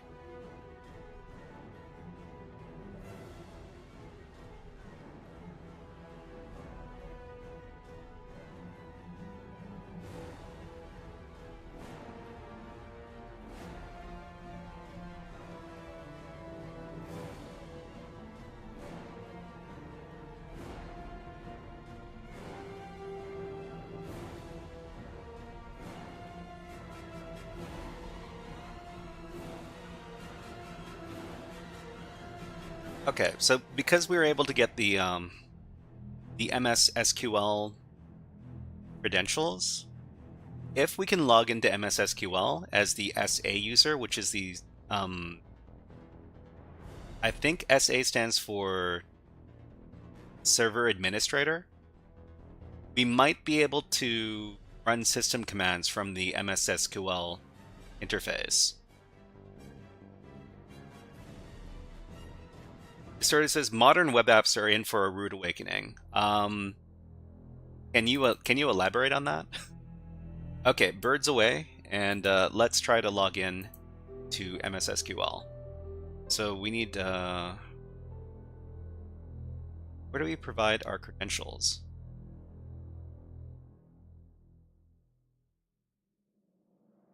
So Windows Station, SQL shell, authentication, no pass. Press authentication. How do we just provide a username and password? Oh, wait. Do I do it like... Totori Cake, thank you very much for following on Twitch. It just sort of asks, what is the MS SQL database used for, though? So it's probably used for... Hack the planet! Hack the planet! Shut up and get in It sort of says, I would inject the login screen. The login screen. Well, I mean, if we can just log into MS SQL, then that's kind of a... That's a pretty good thing as well. Oh, how do we provide the port? Port. We need to... Okay. Just need to provide port argument here. Password. Okay. We have a password. Password.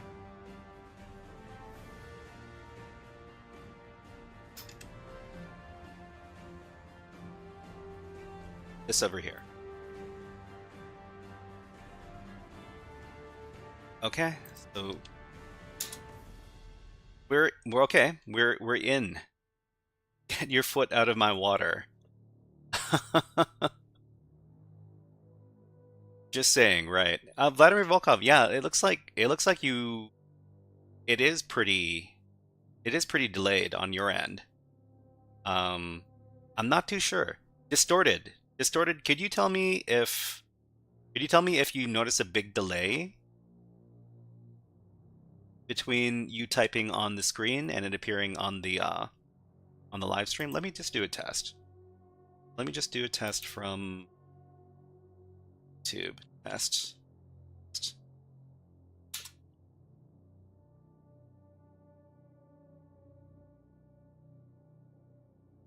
Distorted seems to be appearing right away.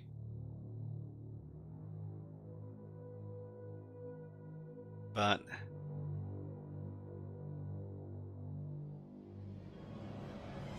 Distorted says it's a bit delayed, maybe 25 seconds. 25 seconds, that seems pretty excessive.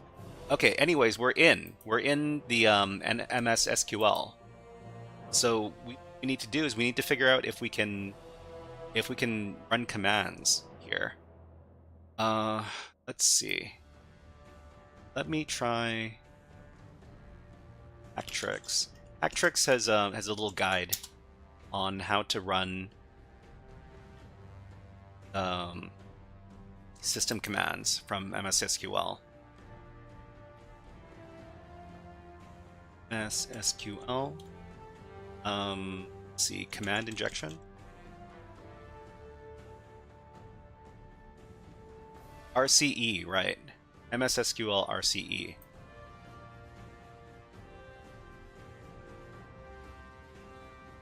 Execute commands inside of the MS SQL host.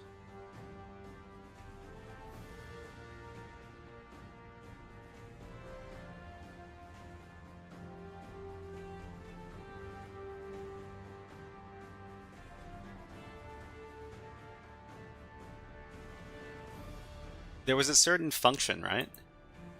MS SQL function and injection.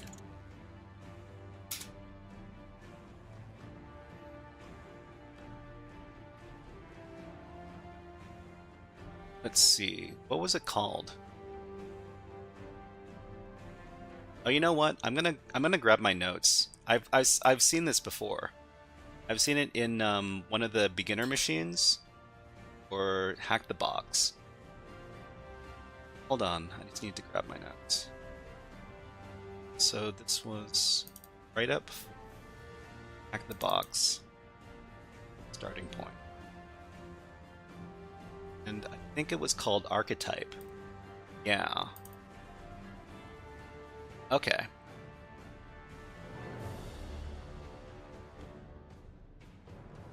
So the first thing we want to do is enumerate what user we are in the database and what permissions this user has. Okay, let's follow my guide from that I wrote up like a year ago. Seems good enough. Let's see. So select current user as current user. Okay, so we are DO.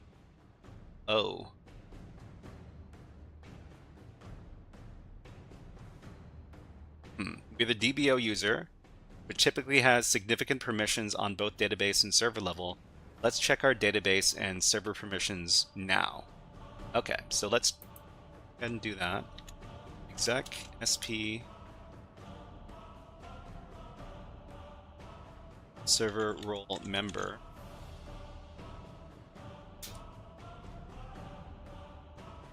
Okay, so there are these server role members on the database. Let's see. Distorted says strange. A Kali mirror changed its signature to archetype on recent updates. Show databases, right? Okay, so we've got, what do we have here? The SIDs. We've got SA. We've got SQL Writer. I think we are the SA user, so we might be able to. Yes, that's the function we're looking for is called XP command shell. So we're gonna exec sp configure show advanced options.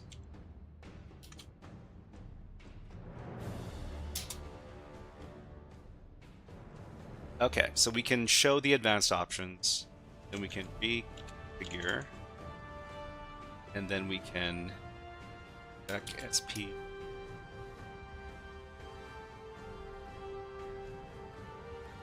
xp and shell. Minimum maximum configuration value run value. So we can run xp command shell, which means that we can run system commands.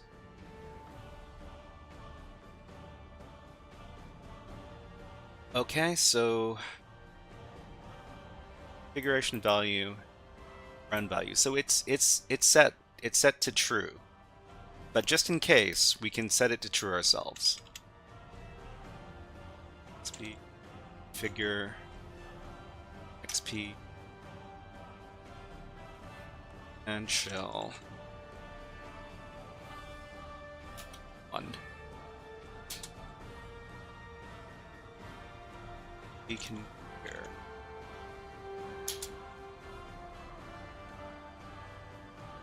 Okay, so to figure out if we have RCE on the system, we can give this command.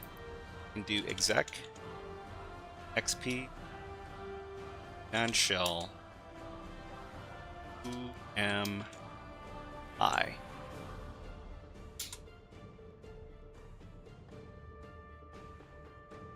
Oh, I misspelled sp command shell.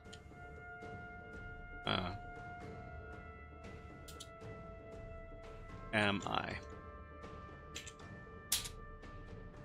NT authority system. Are we actually NT authority system? If we're NT authority system, then we can take a look inside the administrator directory, right? So we would do something like exec xp and shell, and we would do dir c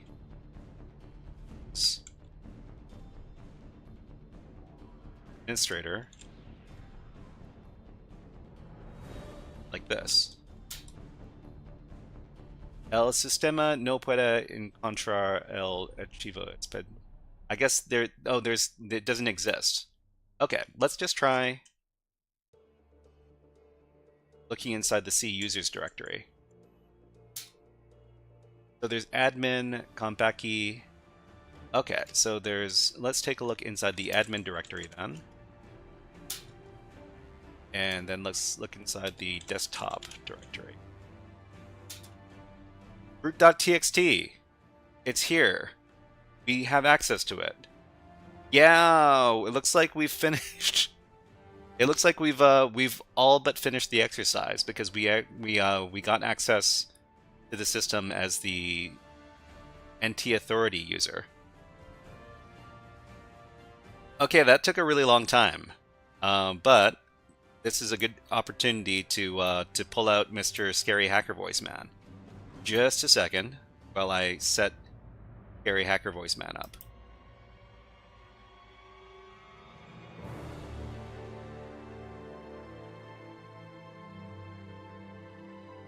Hey everybody, it's me, Scary Hacker Voice Man. Scary Hacker Voice Man comes out when we compromise systems and break into servers. Well, well, Mr. Accounting Administrator, you decided it would be okay to leave your MS SQL credentials just lying around? Big mistake. Well, we managed to access MS SQL by using the credentials, and it turns out that we are the highest level user. Maybe you understood that you had some security problems on your server, or maybe you just accepted the risk. Well, you accepted the risk. And now we're in.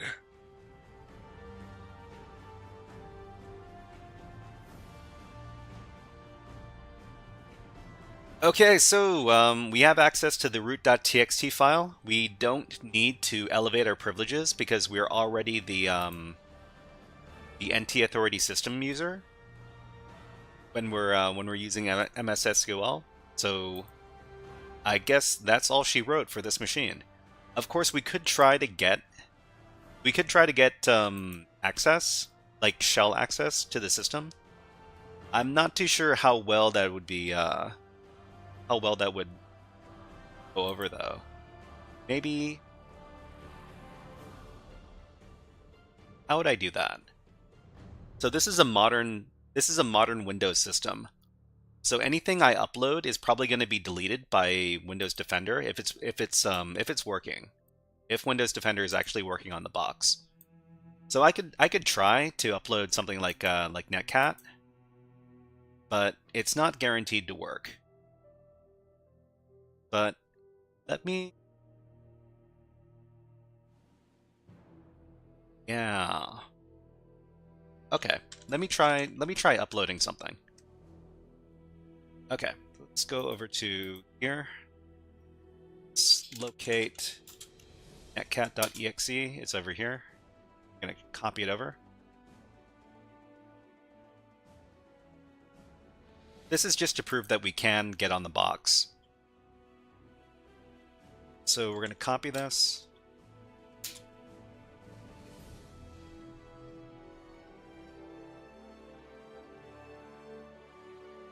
Okay, so we're going to start up our net server, our web server. We are a red team. Yep, we're red teaming. We're red teaming good. Okay, so let's Python start up our web server over here, and let's see if we can upload our netcat to the system. Because if we can upload the netcat to the system, then we can start. Then we can get a reverse shell. So let's run this command to figure out what directory we're in. So this is what directory?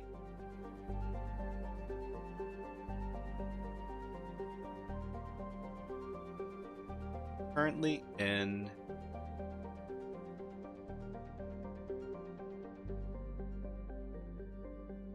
there are so many rabbit holes in this box. I was running all over the place. Okay, so this is what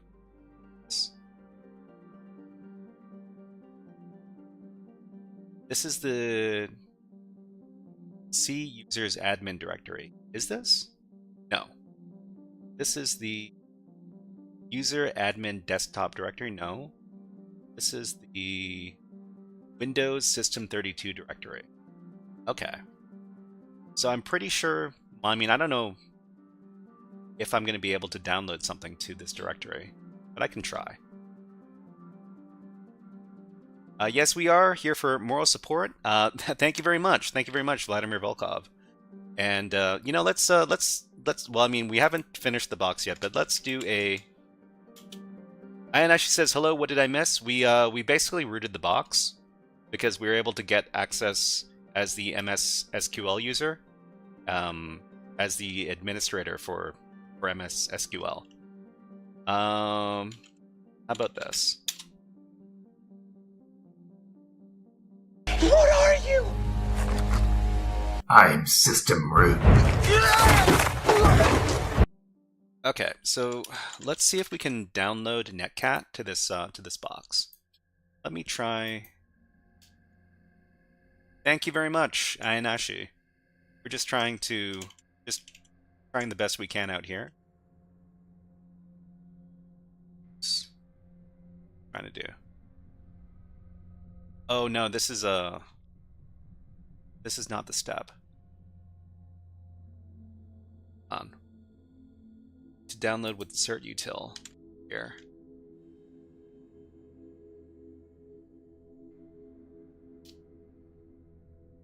Okay, so you need to download Netcat over here.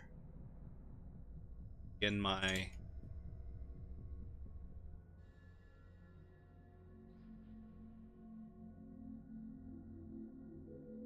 So this is netcat.exe. See if we can get system to download the file. So remember to take notes of the machine information. Yeah, thank you very much, Ayanashi. So what was the route that we took? So basically, we snooped around the file shares and we found the SQL login information. So it's actually a very short path. So we log into the file shares, we find the SQL login information. Then we log in as the system administrator user to MS SQL, and from there it's very, very easy. The problem was there are so many different no. That's not what we want. Okay. There were so many rabbit holes. There are so many rabbit holes that we fell down that it took like an hour or like an hour and a half longer than it should have. Okay. I think that's it.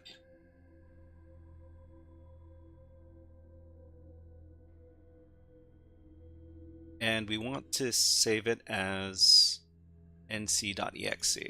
Yes.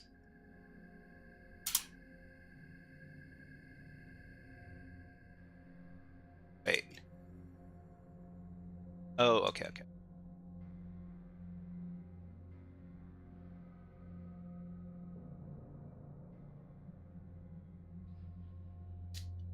Here, undo this. Okay, so save this as netcat.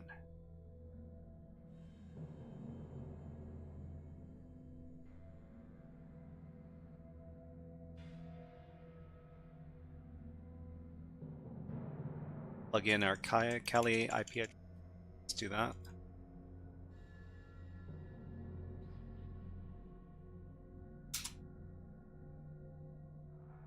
Okay, so a call to create process failed with error code 5.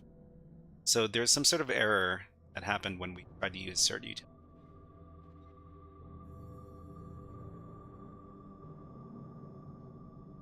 Let me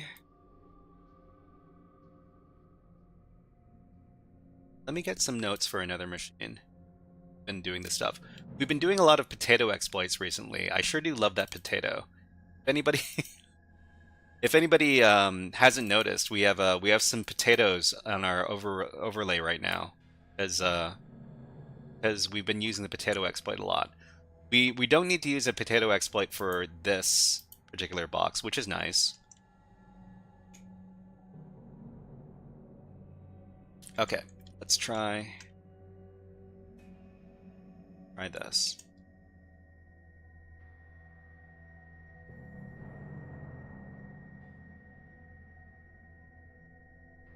Just a little bit. What are we talking about? Are we talking about the potato? Let's see, it's juicy, not juicy potato. Let's see, time it is netcat, and let's try saving it to the user's. I think there is a.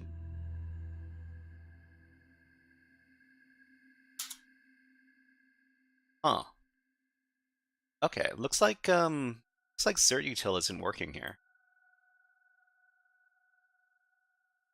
Maybe we can't get. How many potatoes have we used we could use for planting? I don't know, but we've used a lot of potatoes. We've used a lot of potatoes. Can we upload anything?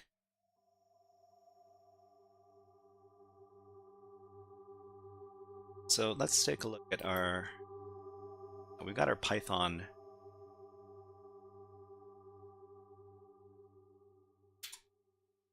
This is our IP address.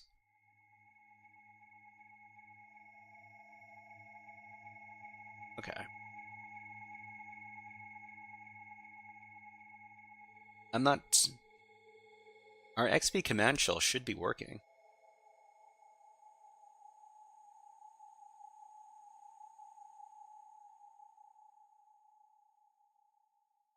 Download this and put it.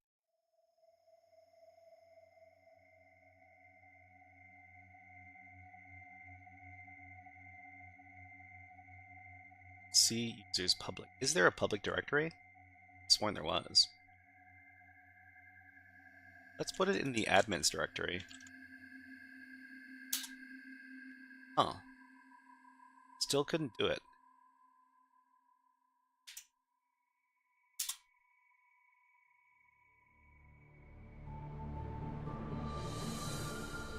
Something tells me that.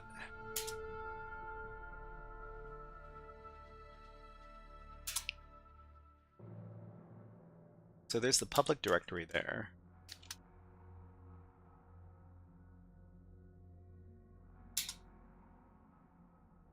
Maybe we need a bash shell. Well,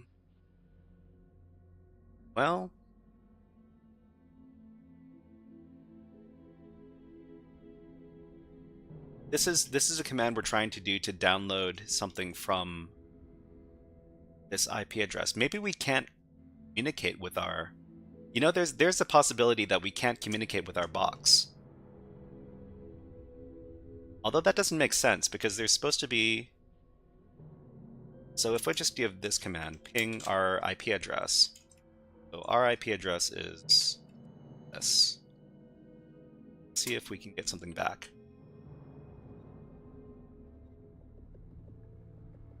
So, yeah.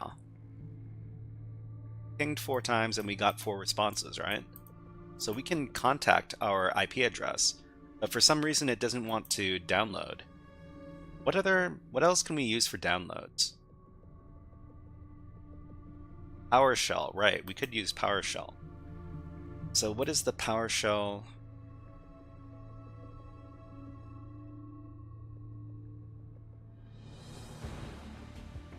PowerShell file transfer? wget or curl. How to copy files from source to destination in PowerShell.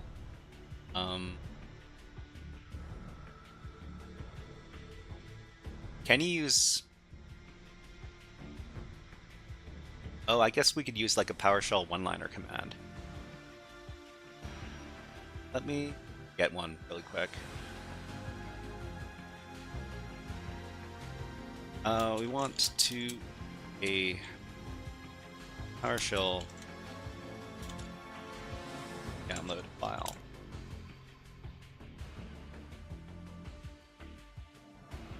What syntax do we use? PowerShell.exe wget. Yeah. This is all good. Let's see.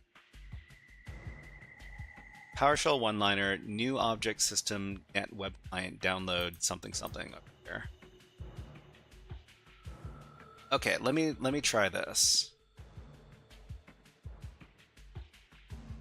And I'll edit this in my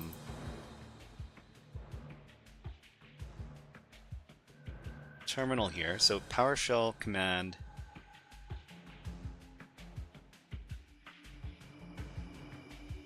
So it's this.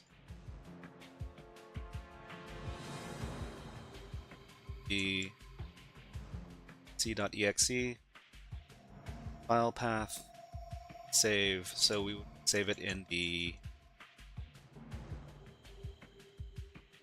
users nc.exe. So there is a possibility that that the reason we're getting errors is because netcat.exe is flagged by the antivirus, and that's the reason the certutil commands weren't going through. It is entirely possible that let me just try creating an innocuous file. So let's just say we've got test.txt. Let's just try downloading that, see if it works.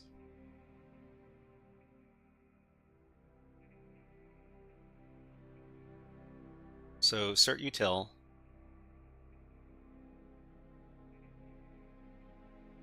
click test.txt and test.txt. Okay, this didn't work either. So it might be that that certutil doesn't work. So let's try using PowerShell instead.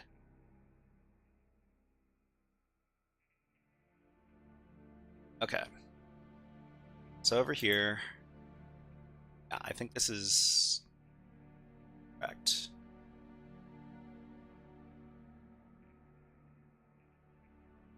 Paste in this command. Incorrect syntax near the slash. Incorrect syntax.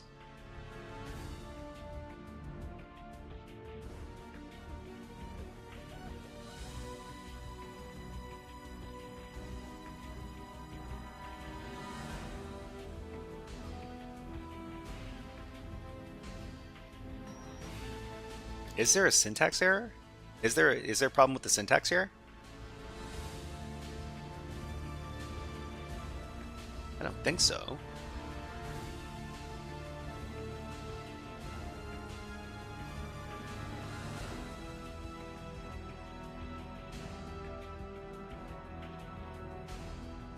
We got ads on Twitch right now, so let's just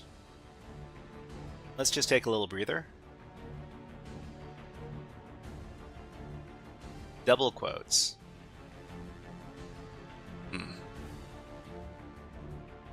So the quotes here. So single quotes here. Double quotes here. There's only one set of double quotes. I would have tried just running the PowerShell.exe command. Yeah, it's well, let's see.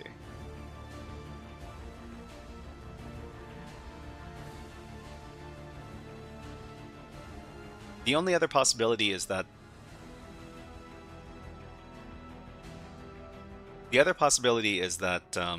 ChatGPT fed me the wrong syntax for this command. It says incorrect syntax near. I want to invoke web request. Maybe we can try invoke web request instead, because this is Windows 10, so it should be able to do invoke web request. Move everything except PowerShell.exe. So just to test if PowerShell works.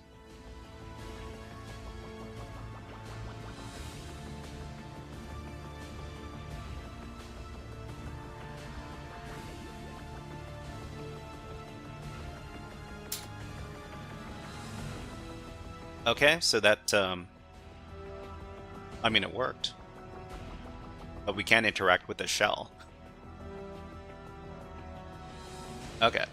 Yeah, the shell did initiate, right? Okay, let's try. So C users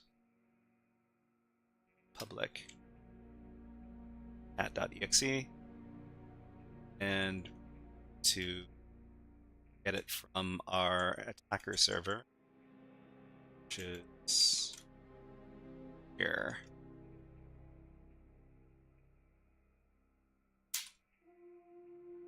It still says incorrect syntax. Right. The problem is that we're not in PowerShell when we each one of these processes does not lead into the other. It still says incorrect syntax. Let's see what the AI thinks of this. Are using MS SQL from commands on a Windows host. But we get this error message. Mine actually says exec XP command shell PowerShell execution policy bypass command wget or curl. I'm not sure if commands executes commands via command.exe, which has different escaping rules than PowerShell. The problem is likely caused by the single quotes inside your PowerShell command. Escape the quotes properly. You'll need to double escape the single quotes. What? Double escape?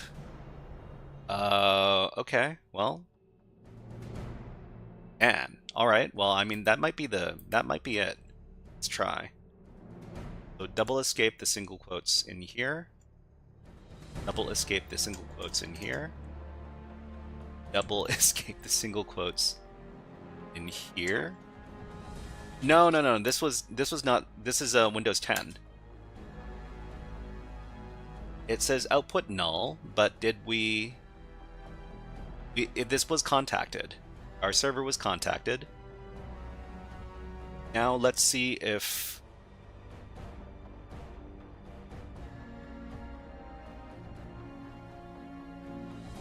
the binary managed to stick. So netcat is in here. We've got netcat. So netcat's here. The next step would be to use netcat to establish a connection and get a reverse shell. So that means you need to start up our reverse shell listener over here, rl wrap, and then, yeah, now we can run the backdoor command. Right, so what's the command?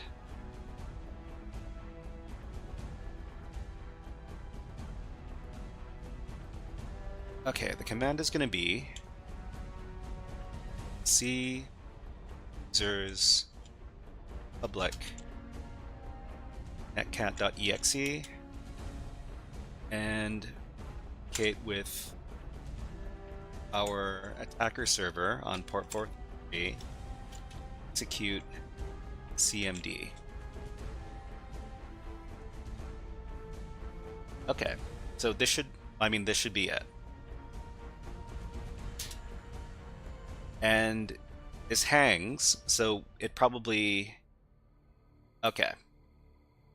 Who am I? We are NT Authority System! We pwned the system! Yay! Alright, so we can do this one like this one more time. I'm root.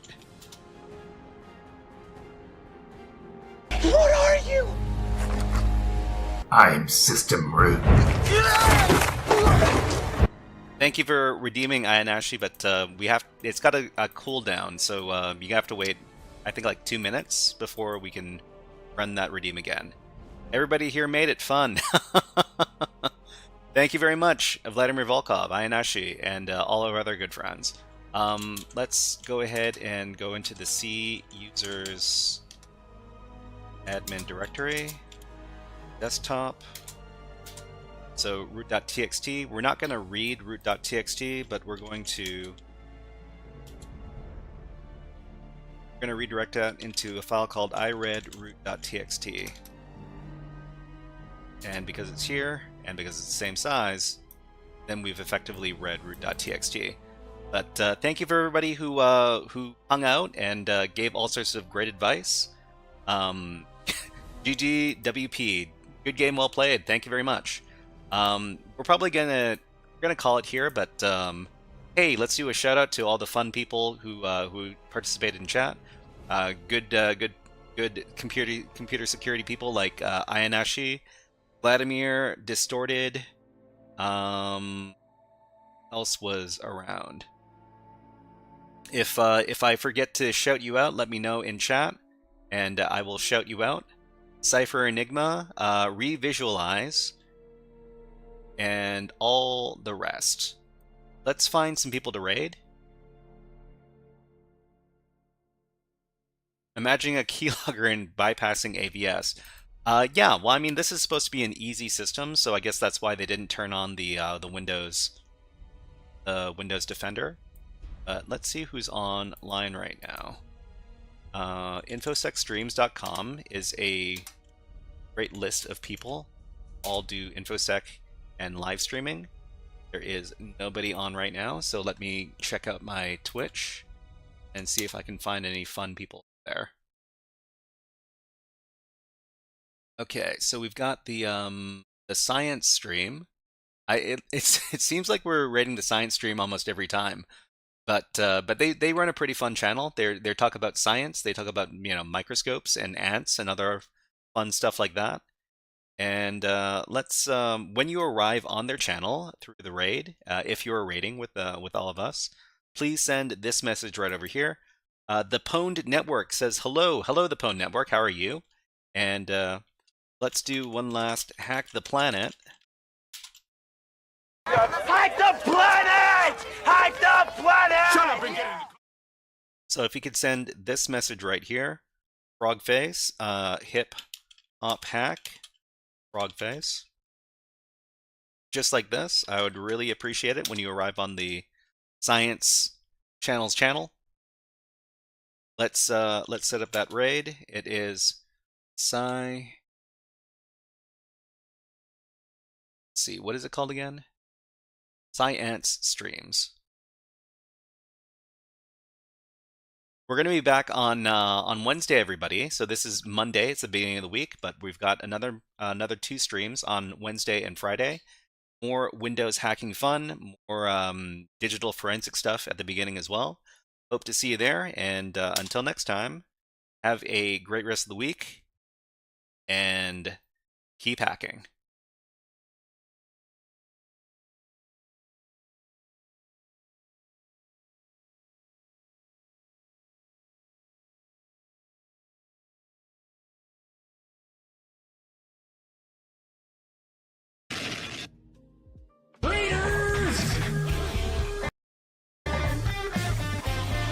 Why, welcome the heck on in.